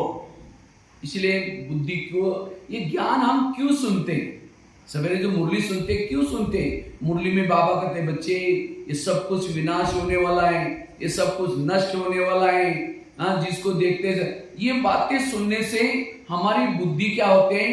इस दुनिया से हट जाती है, व्यक्तियों से हट जाती है और फिर परमात्मा में लगती है। ನೋಡಿ, ಬಾಬಾ ಬೆಳಗ್ಗೆ ಬೆಳಗ್ಗೆ ನಮ್ಗೆ ಮುರುಳಿ ಕೇಳಿ ಅಂತ ಯಾಕೆ ಹೇಳ್ತಾರೆ? ಪ್ರತಿದಿನ ಮುರುಳಿ ಕೇಳಿದಾಗ ಬಾಬಾ ಹೇಳ್ತಿರ್ತಾರೆ, ಮಕ್ಕಳೇ ಈ ಪ್ರಪಂಚದಲ್ಲಿ ಇರುವಂತ ಎಲ್ಲ ವಸ್ತುಗಳು ವಿನಾಶ ಆಗುತ್ತೆ, ಯಾವುದು ಶಾಶ್ವತ ಅಲ್ಲ ಅಂತ. ನೀವು ಇಂಥ ವಿಚಾರಗಳನ್ನ ಕೇಳಿದಾಗ ನಿಮ್ಮ ಬುದ್ಧಿ ಸ್ಥಿರವಾಗಿರುತ್ತೆ, ಸ್ವಚ್ಛವಾಗಿರುತ್ತೆ. ಯಾವಾಗ ಬುದ್ಧಿ ಸ್ಥಿರ ಇರುತ್ತೆ ಆಗ್ಲೇ ಬುದ್ಧಿ ಭಗವಂತನ ಜೊತೆ ಕನೆಕ್ಟ್ ಆಗುತ್ತೆ. योग लगाने के लिए मेरी बुद्धि ना किसी में अटके, ना लटके, ना भटके, ना चटके।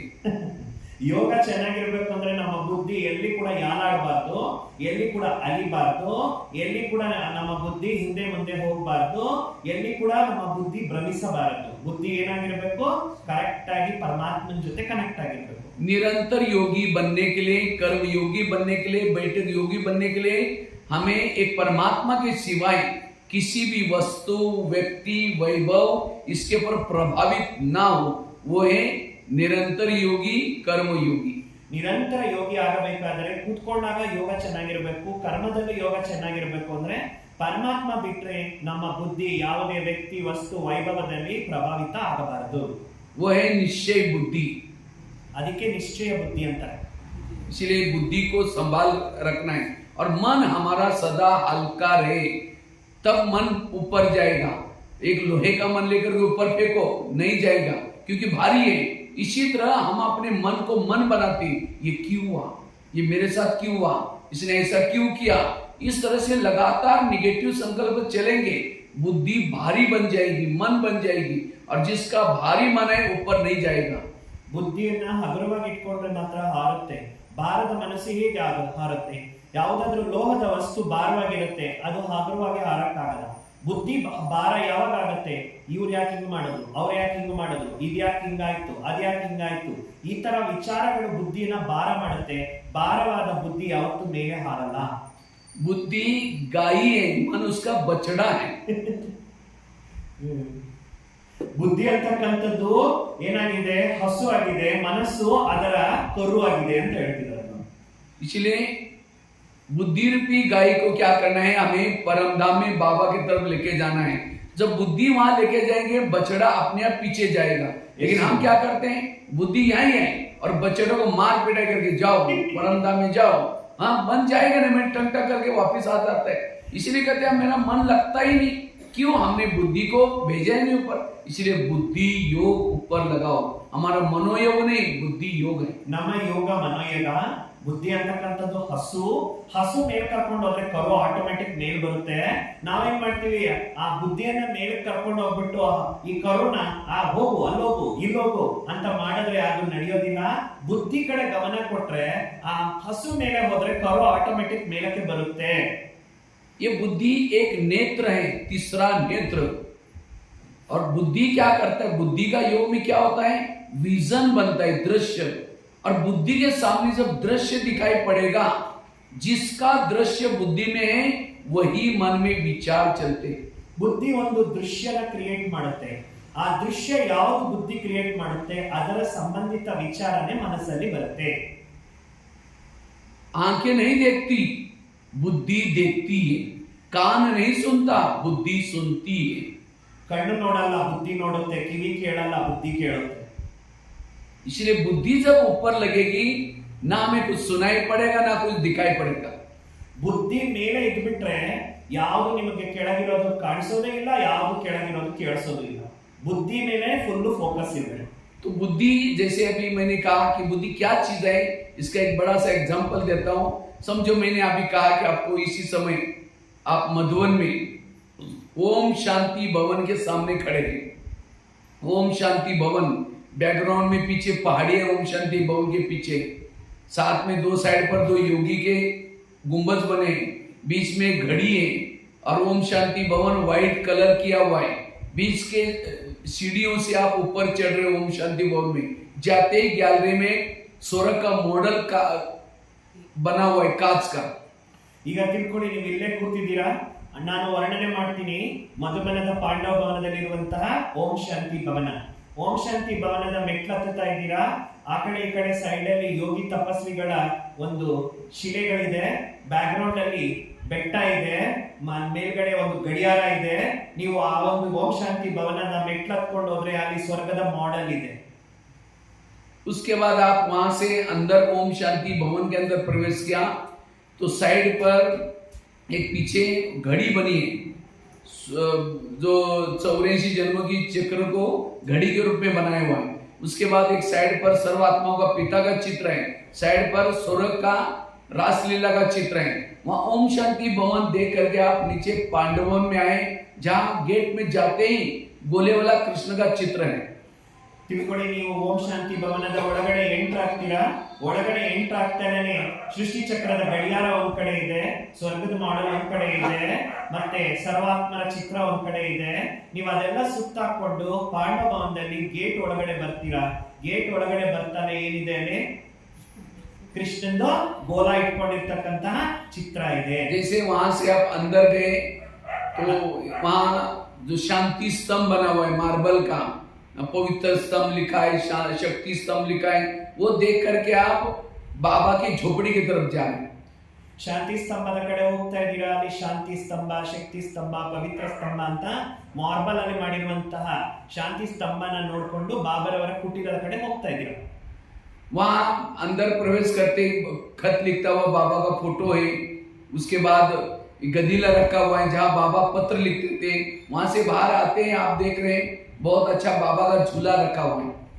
ಆ ಒಂದು ಕುಟೀರದ ಒಳಗಡೆ ಹೋದ್ರೆ ಬಾಬಾ ಪತ್ರ ಬರಿತಾ ಇರ್ತಕ್ಕಂಥ ಚಿತ್ರ ಇದೆ, ಬಾಬಾರವರು ಯಾವ ಒಂದು ಬೆಡ್ಡಲ್ಲಿ ಕೂತಿದ್ರು ಹಾಸಿಗೆ ಇದೆ, ಅದನ್ನ ನೀವು ನೋಡಿ ಹೊರಗಡೆ ಬರ್ತೀರಾ, ಅಲ್ಲಿ ಬಾಬಾರವರು ಯಾವುದು ತೂಗಾಡ್ತಾ ಇದ್ರು ಆ ಉಯ್ಯಾಲೆ ಇದೆ. वहां से आप पीस पार्क में गए जहां ओम का बना हुआ है, कुरुक्षेत्र का शिखर की तरफ देख रहे हैं और सामने बहुत सुंदर बगीचे हैं जहाँ फूल लगे हैं, वो देख करके आप नीचे ज्ञान सरोवर में आए. ಅಲ್ಲಿಂದ ನೀವು ಡೈರೆಕ್ಟ್ ಆಗಿ ಪೀಸ್ ಪಾರ್ಕ್ ಹೋಗ್ತೀರಾ, ಅಲ್ಲಿ ಓಮ್ದು ಸಿಂಬಲ್ ಇದೆ, ಹಿಂದ್ಗಡೆ ಒಂದು ಸುಂದರವಾದಂತ ಹೂಗಳ ಒಂದು ಎಲ್ಲಾ ಪ್ರಕಾರದ ಗಿಡಗಳಿದೆ. ಅಲ್ಲಿಂದ ನೀವು ಸೀದಾ ಎಲ್ಲಿಗೆ ಹೋಗ್ತೀರಾ, ಜ್ಞಾನ ಸರೋವರಕ್ಕೆ ಹೋಗ್ತೀರಾ. ज्ञान सरोवर के किचन के कॉम्प्लेक्स के सामने खड़े हैं, वहां से आप नीचे शांतिवन में आए जहाँ प्रकाश स्तंभ बना हुआ है. ಜ್ಞಾನ ಸರೋವರದ ಕಿಚನ್ ಕಾಂಪ್ಲೆಕ್ಸ್ ಅನ್ನ ನೋಡ್ತಾ ಇದ್ದೀರಾ, ಅಲ್ಲಿಂದ ಕೆಳಗೆ ಬರ್ತಾ ಇದ್ದೀರಾ, ಶಾಂತಿವನದ ಕಡೆ ಬರ್ತಾ ಇದ್ದೀರಾ, ಅಲ್ಲಿ ಪ್ರಕಾಶ ಸ್ತಂಭದ ಹತ್ರ ಹೋಗಿದ್ದೀರಾ. वहां से आप डायमंड हॉल में आए जहाँ अव्यक्त बाप दादा मिलन मनाते थे, कैसी दादी आती थी बैठती थी, कैसे गीत बजता था और पूरा उसी के अंदर दृश्य याद करो. वहां से आप पीछे तपस्या धाम गार्डन में गए, वहां से पीछे मुड़कर देखा एक पहाड़ी पर ओम शांति लिखा हुआ है. ಅಲ್ಲಿಂದ ಡೈಮಂಡ್ ಹಾಲ್ ಹೋಗ್ತೀರಾ, ಅಲ್ಲಿ ಬಾಬರವರು ಯಾವ ರೀತಿ ದಾದಿಯವರ ಸ್ಟೇಜ್ ಅಲ್ಲಿ ಬರ್ತಾ ಇದ್ರು, ಕೂಡ್ತಾ ಇದ್ರು, ಬಾಬರವರ ಒಂದು ಅವತರಣೆ ಆಗ್ತಾ ಇತ್ತು, ಆ ಅನುಭವ ಮಾಡ್ತೀರಾ. ಅಲ್ಲಿಂದ ನೀವೇನ್ ಮಾಡ್ತೀರಾ, ಅಲ್ಲೇ ಏನು ಓಂ ಮ್ಯೂಸಿಯಂ ಇರುತ್ತೆ, ಅಲ್ಲಿ ಬಂದು ನೀವು ನೋಡ್ತಾ ಇದ್ದೀರಾ ಬೆಟ್ಟನೆಲ್ಲ. तो ये सब दिखाई पड़ा भी, ಇಷ್ಟೊತ್ತು ನಾನು ವರ್ಣನೆ ಮಾಡಿದ್ದು ಯಾರ್ಯಾರಿಗೆ ಬುದ್ಧಿಯಲ್ಲಿ ಕಾಣಿಸ್ತು ಕೈ ಎತ್ತಿ ಅಂತ ಹೇಳ್ತೀನಿ. दिखाई पड़ा. ಎಲ್ಲರಿಗೂ ಕಾಣಿಸ್ತಾ? तो ये किसने देखा, बुद्धि ने देखा. देखो आंखें तो मुझे देख रहे हैं, कान भी यहाँ है, लेकिन वो सारे दृश्य कौन देख रहे हैं, बुद्धि. इसको कहते हैं बुद्धि. ಇವತ್ತು ಇಷ್ಟೊತ್ತು ನಾನು ಹೇಳ್ತಾ ಇದ್ದೆ, ನೀವು ನನ್ನನ್ನು ನೋಡ್ತಾ ಇದ್ದೀರಾ, ನಾನು ಹೇಳೋದನ್ನ ಕೇಳಿಸ್ತಾ ಇದ್ದೀರಾ, ಕಣ್ಣು ನನ್ನನ್ನು ನೋಡ್ತಾ ಇದೆ, ಕಿವಿ ನನ್ನನ್ನೇ ಕೇಳಿಸ್ಕೊಂತಾ ಇದೆ, ಮತ್ತೆ ಇದೆಲ್ಲ ನೋಡ್ಕೊಂಡು ಬಂದಿದ್ಯಾರು, ಇದೇ ಬುದ್ಧಿ. कई तो कहते हैं हम जो क्या है योग में आंखें खुल जाते हैं ना तो सारा दिखता है, इसीलिए हमें आंखें बंद करते तो योग अच्छा लगे. आंखें खोलेंगे तो ये रूम के अंदर दिखाई पड़ेगा, बंद करेंगे तो दूर दूर का भी दिखाई पड़ेगा. ಕೆಲವರು ಹೇಳ್ತಾರೆ ನಮಗೆ ಕಣ್ಣು ತೆಗೆದು ಯೋಗ ಮಾಡಕ್ ಆಗಲ್ಲ, ಕಣ್ಣು ಮುಚ್ಕೊಂಡ್ರೆ ಯೋಗ ಚೆನ್ನಾಗಿರುತ್ತೆ ಅಂತ. ಅಣ್ಣವ್ರು ಹೇಳ್ತಾರೆ ಕಣ್ಣು ತೆಕ್ಕೊಂಡು ಯೋಗ ಮಾಡಿದ್ರೆ 4 ಗೋಡೆ ಕಾಣುತ್ತೆ, ಕಣ್ಣು ಮುಚ್ಕೊಂಡು ಯೋಗ ಮಾಡಿದ್ರೆ ಇನ್ನು ಏನೇನೋ ಕಾಣುತ್ತೆ ಅಂತ. इसलिए योग में बैठते समय हमें क्या करना है, शरीर यहाँ बैठा है लेकिन यहाँ से ऊपर जाकर के अव्यक्त वतन को देख रहे. जैसे यहाँ से ऊपर चले गए, ब्रह्मा बाबा नीचे तपस्या में बैठे थे, आपको देखते ही स्वागत करने के लिए उठ करके खड़े हो गए और आपको आते ही बाबा ने गले लगाया, गले लगा करके आपको खड़े खड़े आपको दृष्टि दे रहे. दृष्टि देते देते आपके मस्तक के ऊपर हाथ रखा तो आपको इतनी पावरफुल दृष्टि दिया और वरदान दिया, बच्चे तुम्हारे सारे विकर्म खत्म हो गए. ऐसे करते ही बाबा ने दृष्टि देते देते धीरे धीरे क्या हो गया, आपका प्रकाश में शरीर गायब हो गया, लुप्त हो गया. फिर एक बिंदी बनी, उसी बिंदी को बाबा ने क्या किया, हाथ में लिया, ऊपर उछाल दिया, परमधाम में चले गए. वो दृश्य आपका. ಅಣ್ಣವ್ರು ಎಕ್ಸಾಂಪಲ್ ಕೊಡ್ತಿದ್ದಾರೆ, ಈಗ ಹೇಗೆ ಈ ದೃಶ್ಯ ನೋಡಿದ್ರು ಹಾಗೆ ಸೂಕ್ಷ್ಮ ವತನದಲ್ಲಿ ನಿಮ್ಮನ್ನ ನೀವು ಅನುಭವ ಮಾಡಿ.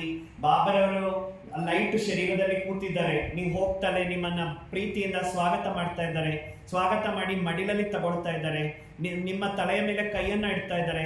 ಮಗು ನನ್ನ ಸರ್ವ ಶಕ್ತಿಗಳು ನನ್ನದೆಲ್ಲ ನಿನಗೆ ಕೊಟ್ಟಿದ್ದೀನಿ ಅಂತ. ಬಾಬಾ ಕೈ ಇಡ್ತಾನೆ, ನಿಮ್ಮ ಸೂಕ್ಷ್ಮ ಶರೀರನು ಲೋಪ ಆಗ್ತಾ ಇದೆ, ಒಂದು ಬಿಂದು ಮಾತ್ರ ಉಳ್ಕೊಂಡಿದೆ.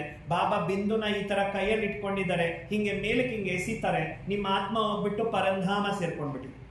इसी तरह ये दृश्य देखना ये बड़ा जरूरी है. और जिनको ये दृश्य देखने की कला है, हम क्या बोलते हैं, हम योग में बैठते हैं. ये राइट है. ಅಣ್ಣವ್ರು ಹೇಳ್ತಾ ಇದ್ದಾರೆ ಈ ರೀತಿ ದೃಶ್ಯ ಮಾಡ್ಕೋಬೇಕು. ಈ ದೃಶ್ಯನೇ ಇಲ್ಲ ಅಂದ್ರೆ ನಾವು ಯೋಗದಲ್ಲಿ ಕೂತಿದೀವಿ ಅಂತ ಹೇಳ್ತೀರಾ, ಇದು ಯೋಗನ ಕರೆಕ್ಟಾ? ದೃಶ್ಯ ನೋಡದೆ ಕೂತ್ಕೊಳ್ಳೋದು ಯೋಗನ ಅಂತ ಕೇಳ್ತಿದ್ದಾರೆ. योग में बैठना नहीं होता है, योग में चलना होता है. और हम कहते हैं ज्ञान में चलते हैं, मतलब कोई ज्ञान सुना था उठ के चलते. ज्ञान में बैठो, योग में चलो, धीरे धीरे धीरे यात्रा करते करते ऊपर चलते रहो, वहां से कहीं ऊपर. योग में बैठना नहीं, कभी योग में चलते रहना. ಯೋಗದಲ್ಲಿ ನಾನು ಕೂತೆ ಅಂತ ಹೇಳೋದೇ ತಪ್ಪು. ಯೋಗದಲ್ಲಿ ಯಾರು ಕೂಡೋದಿಲ್ಲ, ಯೋಗದಲ್ಲಿ ಹೋಗ್ತಾರೆ ಮೇಲಕ್ಕೆ. ಜ್ಞಾನದಲ್ಲಿ ಕೂಡ್ತಾರೆ, ಯೋಗದಲ್ಲಿ ನಡೀತಾರೆ. ನಾನು ಯೋಗದಲ್ಲಿ ನಡೀತಾ ಇರ್ಬೇಕು ಹೊತ್ತು ಕೂತಿದ್ದೀನಿ ಅಂತ ಹೇಳಬಾರ್ದು. ಯೋಗ ಅಂದ್ರೇನೆ ಬುದ್ಧಿ ಮೇಲ್ಗಡೆ ಹಾರಬೇಕು, ನಡಿಬೇಕು. इसलिए हमारी आंखें नहीं देखती, कान नहीं सुनता। उसका एक छोटा एग्जाम्पल आपको देता हूं। एक बार एक माता जी कहीं जा रही थी, अकबर क्या कर रहे थे, नमाज पढ़ रहे थे चद्दर बिछा करके। इतने में माता जी उस चद्दर के ऊपर से चली गई। तो अकबर को बड़ा गुस्सा आया, जोर से गुस्से से आवाज करके बुलाया, इधर आओ करके। वो आई नहीं, सुना भी नहीं, चली गई। वापिस 2-3 घंटे के बाद वापिस आई। अकबर ने देखा अच्छा वही माता जी है। उसने क्या किया, गुस्से से बुलाया, कहा कि तुम आंधी हो, गूंगी बहरी हो, तुमको सुनाई दिखाई नहीं पड़ता। तो माता जी घबरा गई, कहते महाराज जी मेरे से क्या भूल हो गई? कहते आप 2 घंटा पहले गई थी। कहते हाँ महाराज जी गई थी, मैं उस समय नमाज पढ़ रहा था, चद्दर बिछाई थी। हाँ कहते हो सकता है उस समय आप चद्दर पर से गई, लेकिन मैंने आपको बुलाया तो भी आई नहीं। कहते हो सकता है महाराज जी मेरे से गलती हो गई होगी, क्योंकि मेरा कल बच्चा स्कूल में गया था, वापिस नहीं आया, तो मेरे पूरा बुद्धि उसमें लगी थी कहाँ सोया होगा, कहीं एक्सीडेंट तो नहीं हुआ होगा, तो इसीलिए मुझे आपकी चद्दर दिखाई नहीं पड़ी, मेरे से गलती हो गई। लेकिन कहते मेरी तो ध्यान मेरे बच्चे में था, लेकिन आप तो अल्लाह को याद कर रहे थे, आपने मुझे कैसे देखा? इसका मतलब आपका ध्यान अल्लाह में नहीं था, मेरे में था। तब उसको लगा कितनी बड़ी बात कह के जा रहे। ಅಣ್ಣವ್ರು ಹೇಳ್ತಾ ಇದ್ದಾರೆ, ಒಂದು ಮುಸಲ್ಮಾನ ಅಕ್ಬರ್ ಅಂತಕ್ಕಂಥವನು ನಮಾಜ್ ಮಾಡ್ತಾ ಇರ್ತಾನೆ. ನಮಾಜ್ ಮಾಡ್ತಿರ್ಬೇಕಾದ್ರೆ ಒಂದು ಮಹಿಳೆ ಆ ನಮಾಜ್ಗೆ ಹಾಸ್ಕೊಂಡಿರ್ತಾರಲ್ವಾ, ಆ ಹಾಸಿರ್ತಕ್ಕಂತಹ ಒಂದು ಆ ಚಾದರ್ ಮೇಲೆನೆ ನಡ್ಕೊಂಡು ಹೊಟ್ಟೋಗ್ತಾರೆ. ಆ ಮಾತೆಯನ್ನ ಕರೆದು ಬೈತಾ ಇದ್ರು ಅವ್ರು ಕೇಳಿಸ್ಕೊಳ್ಳಲ್ಲ, ಅವ್ರ ಪಾಡಿಗೆ ಹೊಟ್ಟೋಗ್ಬಿಡ್ತಾರೆ. 2 ಗಂಟೆ ನಂತರ ಅದೇ ಮಾತೆ ಹೊರಗಡೆ ಅದೇ ಕಡೆ ಬರ್ತಾ ಇರ್ತಾರೆ. ಆಗ ಅಲ್ಲಿ ಕೂತಿರ್ತಕ್ಕಂಥ ಮುಸಲ್ಮಾನ ಅಕ್ಬರ್ ಏನಿರ್ತಾನೆ ಆಚೆ ಕರೆದ್ಬಿಟ್ಟು, ನಿನ್ ಕಿವಿ ಕೇಳಿಸೋದಿಲ್ವಾ, ನೀನ್ ಕಿವಿಡಿನ, ನಿನ್ ಕಣ್ಣು ಕಾಣಿಸೋದಿಲ್ವಾ, ನೀನ್ ಕುರುಡಿನ ಅಂತ ಕೇಳ್ತಾನೆ. ನಿಂಗೆ ಅಷ್ಟು ಗೊತ್ತಾಗೋದಿಲ್ವಾ, ನಾನು ಇಲ್ಲಿ ನಮಾಜ್ ಮಾಡ್ತಾ ಇದ್ದೀನಿ, ನೀನ್ ಹೆಂಗೆ ನನ್ನ ಮುಂದೆ ಹಂಗೆ ದಾಟ್ಕೊಂಡು ಹೋಗಿದೀಯಾ, ನನ್ನ ಪಕ್ಕದಿಂದಾನೇ ಹಂಗೆ ಹೋಗಿದೀಯಾ ಅಂತ. ಆಗ ಅವ್ರು ಹೇಳ್ತಾನೆ, ನನ್ನನ್ನು ಕ್ಷಮಿಸು ಅಣ್ಣ, ಯಾಕೆ ಅಂತ ಹೇಳಿದ್ರೆ ನನ್ನ ಮಗು ಕಳೆದೋಗ್ಬಿಟ್ಟಿದೆ, ನಾನು ಆ ಹುಡುಕಾಟದಲ್ಲಿ ಅವನು ಎಲ್ಲಿ ಮಲಗಿದ್ದಾನೋ, ಏನ್ ತಿಂದನೋ, ಏನ್ ಮಾಡ್ತಾ ಇದ್ದಾನೋ, ಆ ಒಂದಿದ್ರಲ್ಲೇ ಲೋಕದಲ್ಲಿ ನಾನು ಮುಳುಗೋಗ್ಬಿಟ್ಟೆ, ನನಗೆ ಗೊತ್ತೇ ಇಲ್ಲ, ನೀನು ಇಲ್ಲಿ ಕೂತಿರೋದು ನನಗೆ ಗೊತ್ತಾಗಿಲ್ಲ, ನೀನ್ ನಮಾಜ್ ಮಾಡ್ತಿರೋದು ಗೊತ್ತಿಲ್ಲ, ನಾನು ಆ ಚಾದರ್ ಮೇಲೆ ಹೋಗಿರೋದು ನನಗೆ ಗೊತ್ತಾಗಿಲ್ಲ. ಯಾಕೆ ಅಂದ್ರೆ ನನ್ನ ಮನಸ್ಸು ಬುದ್ಧಿ ಅಲ್ಲಿ ಮುಳುಗೋಗಿತ್ತು. ಹೌದು, ನೀನ್ ನಮಾಜ್ ಮಾಡ್ತಾ ಇದ್ರೆ ನಿನ್ ಬುದ್ಧಿ ಅಲ್ಲ ಅಲ್ಲಿ ಇರ್ಬೇಕಲ್ಲ, ನಾನು ಹೋಗಿರೋದು ನಿನ್ಗೆ ಹೆಂಗ್ ಗೊತ್ತಾಯ್ತು ಅಂತ ಕೇಳೋದು. इसी तरह हम योग में बैठे, लाल लाइट चल रहे, गीत बज रहे, शुरू करके मैं आत्मा हूँ शांत स्वरूप। अचानक बच्चे ने थाली गिराई, कहे बेटा तुमने क्या गिराया, थोड़ा ध्यान से देखना। अब इसका मतलब मेरा योग बाबा से नहीं लगा था, मेरा ध्यान यही था, तब तो थाली का आवाज सुनाई पड़ा। इसलिए ऐसे बैठो, ढोल बज रहा है, कुछ भी हो रहा है, गर्मी लग रही है, उन सब से परे होकर के एकाग्र वाला योग। ಅಣ್ಣವ್ರು ಹೇಳ್ತಾ ಇದ್ದಾರೆ, ನೀವು ಮನೇಲಿ ಕೂತಿರ್ತೀರಾ, ರೆಡ್ ಲೈಟ್ ಹಾಕೊಂಡಿರ್ತೀರಾ, ಯೋಗ ಮಾಡ್ತಾ ಇರ್ತೀರಾ, ಯಾವ್ದಾದ್ರು ಒಂದು ತಟ್ಟೆನೋ ಪಾತ್ರೆನೋ ಕೆಳಗಡೆ ಸೌಂಡ್ ಆಗುತ್ತೆ, ಮಗು ಅದೇನದು, ಏನ್ ಬಿದ್ದಿರೋದು ಏನು ಅಂತ ಹೇಳ್ತೀರಾ. ಅಂದ್ರೆ ನಿಮ್ ಯೋಗ ಬಾಬನಲ್ಲಿ ಇಲ್ಲ, ಇಲ್ಲೇ ಸುಡ್ಗಾಡ್ತಾ ಇದೆ. ಇದರ ಅರ್ಥನೇ ಆಗಿದೆ, ಯೋಗ ನಿಮ್ಗೆ ಅಂಟಿಲ್ಲ ಅಂತ ಹೇಳಿ. ಯಾವುದೇ ಒಂದು ವಾದ್ಯ, ಯಾವುದೇ ಒಂದು ಡಮರು ಏನೇ ಬಜಾಯಿಸ್ತಾ ಇದ್ರು ಕೂಡ ಆ ಶಬ್ದ ನಿಮಗೆ ಪ್ರಭಾವಿತ ಮಾಡಬಾರ್ದು. ನಿಮ್ಮ ಯೋಗ ಏನಾಗಿರ್ಬೇಕು, ಭಗವಂತನಲ್ಲಿ ಕನೆಕ್ಟ್ ಆಗಿರ್ಬೇಕು. तो ऐसा हमारा लगभग रोज का योग 3 घंटा होना जरूरी। ಈ ತರ ಕೂತು ದೃಶ್ಯ ರೂಪದಲ್ಲಿ ಬಾಬನ ಜೊತೆಯಲ್ಲಿ ಅನುಭವ ಮಾಡ್ತಕ್ಕಂಥ ಯೋಗ ದಿನಕ್ಕೆ 3 ಗಂಟೆ ಅಭ್ಯಾಸ ಇರಬೇಕು ಅಂತಿದೆ. ಎಷ್ಟು ಗಂಟೆ? 3 घंटा 3 घंटा। और उसके लिए 3 घंटे के लिए मैं इजीली आपको टाइम बताता हूँ। अमृत वाला 1 घंटा, क्लास के पहले आधा घंटा, सोने से पहले 15-20 मिनट, और साथ में ट्रैफिक कंट्रोल। इसी तरह 3-4 घंटा आप टाइम निकाल सकते हैं। ಅಣ್ಣವ್ರು ಹೇಳ್ತಾರೆ 3 ಗಂಟೆ ಅಂತ ಹೇಳಿದ್ರೆ ಹೆಂಗ್ ಮಾಡೋದು ಅಂತ ಅನ್ಕೊಳ್ಬಹುದು ನೀವು. ದಿನದಲ್ಲಿ 3 ಗಂಟೆ ಈಸಿಯಾಗಿ ನಾವು ಕವರ್ ಮಾಡಬಹುದು.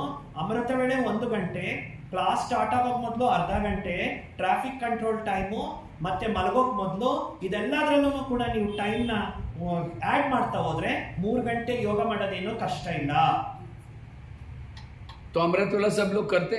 ಯಾರ್ಯಾರು ಅಮೃತ ವೇಳೆ ಮಾಡ್ತೀರಾ ಕೈ ಎತ್ತಿ. अच्छा, इधर बहुत डिसिप्लिन करते हैं, सभी 3 बजे का जाते हैं। अच्छा, सभी इधर ही रहते हैं। अच्छा, तो रह करके इधर 20 दिन, हफ्ता, 1-1 महीना, 2-2 महीना भी रह करके अपना तपस्या करके जाते। चलो बहुत अच्छा, बैच में चेंज करते बैच बैच आते हैं। अच्छा अच्छा, चलो बहुत अच्छा है। लेकिन अमृतवेला अगर आपका कहीं अचानक कोई वीडियो बनाई जाए और वही आपको दिखाई जाए सवेरे का अमृतवेला का वीडियो बने, क्योंकि मेरा है दीवार के सारे बैठे मुंह खुला आंखें बंद, 2 बार मच्छर अंदर भी गया और बाहर भी पता भी नहीं चला। ऐसा वाला योग नहीं चाहिए। ಅಮೃತ ವೇಳೆ ಎದ್ದಿದ್ದೀರಾ, ಕೂತಿದ್ದೀರಾ, ಕಣ್ಣು ಮುಚ್ಕೊಂಡು ಬಾಯಿ ತೆರೆದಿದ್ದೀರಾ, 2 ಸತಿ ಸೊಳ್ಳೆ ಒಳಗೋಗಿ ಬಂತು, ನಿಮ್ದೆಲ್ಲ ಕೂಡ ಕ್ಯಾಮೆರಾ ಶೂಟಿಂಗ್ ತೆಗೆದಾಗ ನಿಮ್ಗೆ ಗೊತ್ತಾಗುತ್ತೆ ನೀವು ಯೋಗ ಹೆಂಗ್ ಮಾಡ್ತಾ ಇದ್ರಿ ಅಂತ। ಈ ತರ ಅಮೃತ ವೇಳೆ ಯೋಗ ಇರೋದು ಸರಿಯಿಲ್ಲ।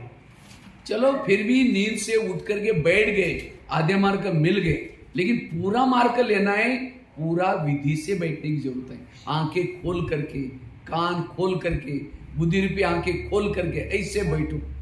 ಅಣ್ಣವ್ರು ಹೇಳ್ತಾರೆ ನೀವು ಅಮೃತ ವೇಳೆ ಎದ್ದೇಳಬೇಕು ಅಂತ ಎದ್ದೇಳಿದ್ರೆ ಅರ್ಧ ಮಾರ್ಕ್ ಸಿಕ್ಬಿಡ್ತು, ವಿಧಿಪೂರ್ವಕವಾಗಿ ಕೂತ್ಕೊಂಡು ಯೋಗ ಮಾಡಿಲ್ಲ ಅಂದ್ರೆ ಫುಲ್ ಮಾರ್ಕ್ಸ್ ಸಿಗೋದಿಲ್ಲ। ನೀವು ಎದ್ದ ಮೇಲೆ ಕಣ್ಣು ತೆರೆದಿರ್ಬೇಕು, ಕಿವಿನೂ ತೆರೆದಿರಬೇಕು, ಬುದ್ಧಿಯ ಕಣ್ಣು ತೆರೆದಿರಬೇಕು, ಆವಾಗಲೇ ಅದು ಯೋಗ ಆಗೋದು। अब किसी मेहमान को घर में बुलाओ फोन करके, मेहमान बहुत बड़ा व्यक्ति है, लेकिन आपका प्यार स्नेह इसलिए आ गया, 10 काम छोड़ के आया, लेकिन आने से पहले अंदर कुंडी बंद करके दरवाजे खिड़की के लगा के सो जाओ। वो बेल बजा रहे, घंटी बजा रहे, दरवाजे नहीं खोलो। अब उसको लगे कैसे मुझे इन लोगों ने बुलाया, दरवाजे बंद किया, वो तो चला जाएगा काम करने के लिए। फिर फोन करो क्या बात आप आए नहीं, कहेगा मैं आया था, आपने मैंने बेल बजाई थी, दरवाजे नहीं खोला, कहते नहीं दोबारा जाओ, फिर आया, फिर दरवाजे बंद किया। ಅಣ್ಣವ್ರು ಹೇಳ್ತಾ ಇದ್ದಾರೆ ಯಾರ್ದಾದ್ರೂ ಒಬ್ರು ನೆಂಟರನ್ನ ನಿಮ್ಮ ಮನೆಗೆ ಇನ್ವೈಟ್ ಮಾಡ್ತೀರಾ, ಅವ್ರನ್ನ ಕರೆದು ಬಿಟ್ಟು ನೀವು ಆರಾಮಾಗಿ ಮನೆದು ಚಿಲ್ಕ ಹಾಕ್ಬಿಟ್ಟು ಎಲ್ಲಾನು ಕೂಡ ಲಾಕ್ ಹಾಕ್ಬಿಟ್ಟು ಮಲಗ್ಬಿಟ್ಟು ಚೆನ್ನಾಗಿ ನಿದ್ದೆ ಮಾಡ್ತಾ ಇದ್ದೀರಾ, ಅವರು ಬೆಲ್ಲ ಹಾಕ್ತಾ ಇದ್ದಾರೆ, ಹೊಡಿತಾ ಇದ್ದಾರೆ, ನೆಬ್ರಿಸ್ತಾ ಇದ್ದಾರೆ, ನೀವು ಎದ್ದೇಳ್ತಿಲ್ಲ, ಅವ್ರು ಟ್ರೈ ಮಾಡಿ ಮಾಡಿ ಹೊರಟೋಗ್ಬಿಡ್ತಾರೆ। ಆಮೇಲೆ ನೀವು ಫೋನ್ ಮಾಡ್ಬಿಟ್ಟು ಕೇಳ್ತೀರಾ ಯಾಕೆ ನೀವು ಬರ್ಲಿಲ್ಲ ಅಂತ, ಅವ್ರು ಹೇಳ್ತಾರೆ ನಾನು ಬಂದೆ, ಎಷ್ಟು ಬಾರಿ ನಿಮ್ಗೆ ಬಾಗಿಲು ಬಡ್ದೆ, ಎಷ್ಟು ಬಾರಿ ಬೆಲ್ಲ ಹಾಕಿದೆ, ನೀವು ಎದ್ದೇಳಲೇ ಇಲ್ಲ, ನಾನೇನು ನಿಮ್ ಜೊತೆಯಲ್ಲಿ ಬಂದು ಮೀಟ್ ಮಾಡೋದು।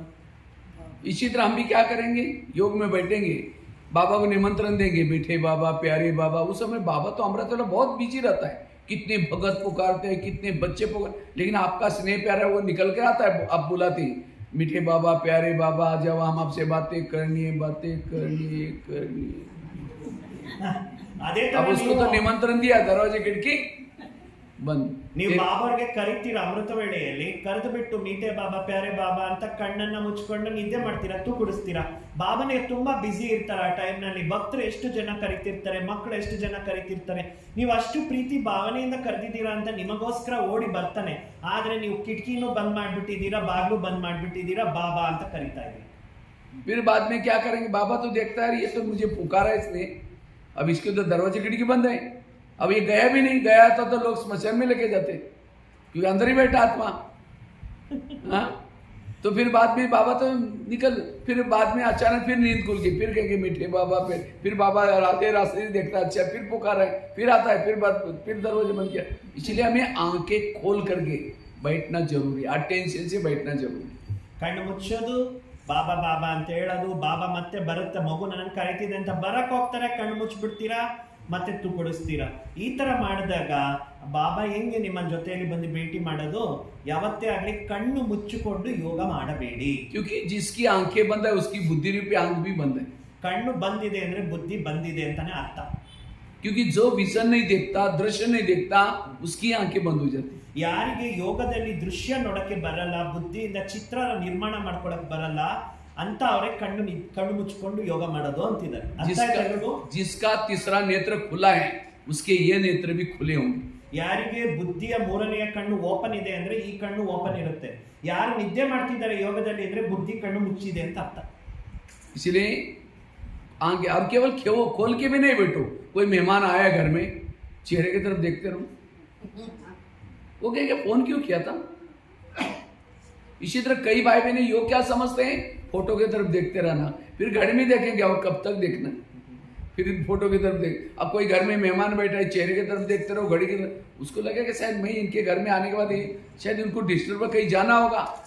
इसलिए ना घड़ी दिखाई पड़े ना कुछ, एक बार बैठे गहरी, ये है योग, इसकी एकाग्रता, ऐसा हमें योग करना है। ಹೇಗೆ ನಿಮ್ಮ ಮನೆಗೆ ಯಾರಾದ್ರೂ ನೆಂಟರು ಬಂದಿರ್ತಾರೆ, ಕಣ್ಣು ಹಿಂಗ್ ನೋಡ್ತಾ ಇರ್ತೀರಾ, ಟೈಮ್ ನೋಡ್ತಾ ಇರ್ತೀರ, ಕಣ್ಣು ನೋಡ್ತಾ ಇರ್ತೀರ, ಅವ್ರನ್ನ ಟೈಮ್ ನೋಡ್ತಾ ಇರ್ತೀರ. ಅವ್ರೇನು ಅನ್ಕೊಡ್ತಾರೆ, ನಾನು ಬಂದಿರೋದು ಇಷ್ಟ ಇಲ್ಲ, ನಾನು ಹೋಗ್ಬೇಕು ಅಂದ್ಬಿಟ್ಟು ಇವರು ನನಗೆ ಆ ರೀತಿ ನೋಡ್ತಾ ಇದ್ದಾರೇನೋ ಅಂತ ಹೇಳ್ಬಿಟ್ಟು. ಅದೇ ಬಾಬಾರವರನ್ನ ನೀವು ಕರೆದುಬಿಟ್ಟು ಬುದ್ಧಿಯಲ್ಲಿ ಬಾಬಾನೇ ನೋಡೇ ಇಲ್ಲ ಅಂತ ಹೇಳಿದ್ರೆ ಬಾಬಾ ಹೆಂಗೆ ನಿಮ್ಮ ಜೊತೆಗೆ ಅನುಭವ ಆಗ್ತಾರೆ? ಯೋಗದಲ್ಲಿ ಏಕಾಗ್ರತೆ ಇರಬೇಕು ಅಂದ್ರೆ ಬುದ್ಧಿಯಲ್ಲಿ ಚಿತ್ರ ಕ್ರಿಯೇಟ್ ಮಾಡ್ಕೊಳ್ಳೋ ಅಂತ ಅನುಭವ ಇರಬೇಕು. योग की एक सिंपल विधि क्या है, एक सिंपल एग्जांपल आपको देता हूं. योग की एक्चुअली विधि क्या है? जैसे आजकल मोबाइल को चार्ज करते, तो मोबाइल चार्ज करने की विधि क्या है? आजकल तो बड़ी बड़ी माताओं के पास, सबके पास मोबाइल होता है और सबको मोबाइल कैसे चार्ज करते हैं सबको पता भी है. ಮೊಬೈಲ್ ಚಾರ್ಜಿಂಗ್ ಮಾಡೋದು ಈಗಂತೂ ಎಲ್ಲ ವಯಸ್ಸಾಗಿರ್ತಕ್ಕಂತಹ ಮಾತೆಯರಿಗೂ ಗೊತ್ತಾಗ್ಬಿಟ್ಟಿದೆ. ಯಾಕಂದ್ರೆ ಮೊಬೈಲ್ ಯೂಸ್ ಮಾಡೋದು ಈಗ ಕಲ್ತ್ಕೊಂಡಿದ್ದಾರೆ ಅಂದ್ರೆ ಚಾರ್ಜಿಂಗ್ ಮಾಡೋದು ಎಲ್ರಿಗೂ ಗೊತ್ತಾಗ್ಬಿಟ್ಟಿದೆ. तो कैसे चार्ज करते हैं?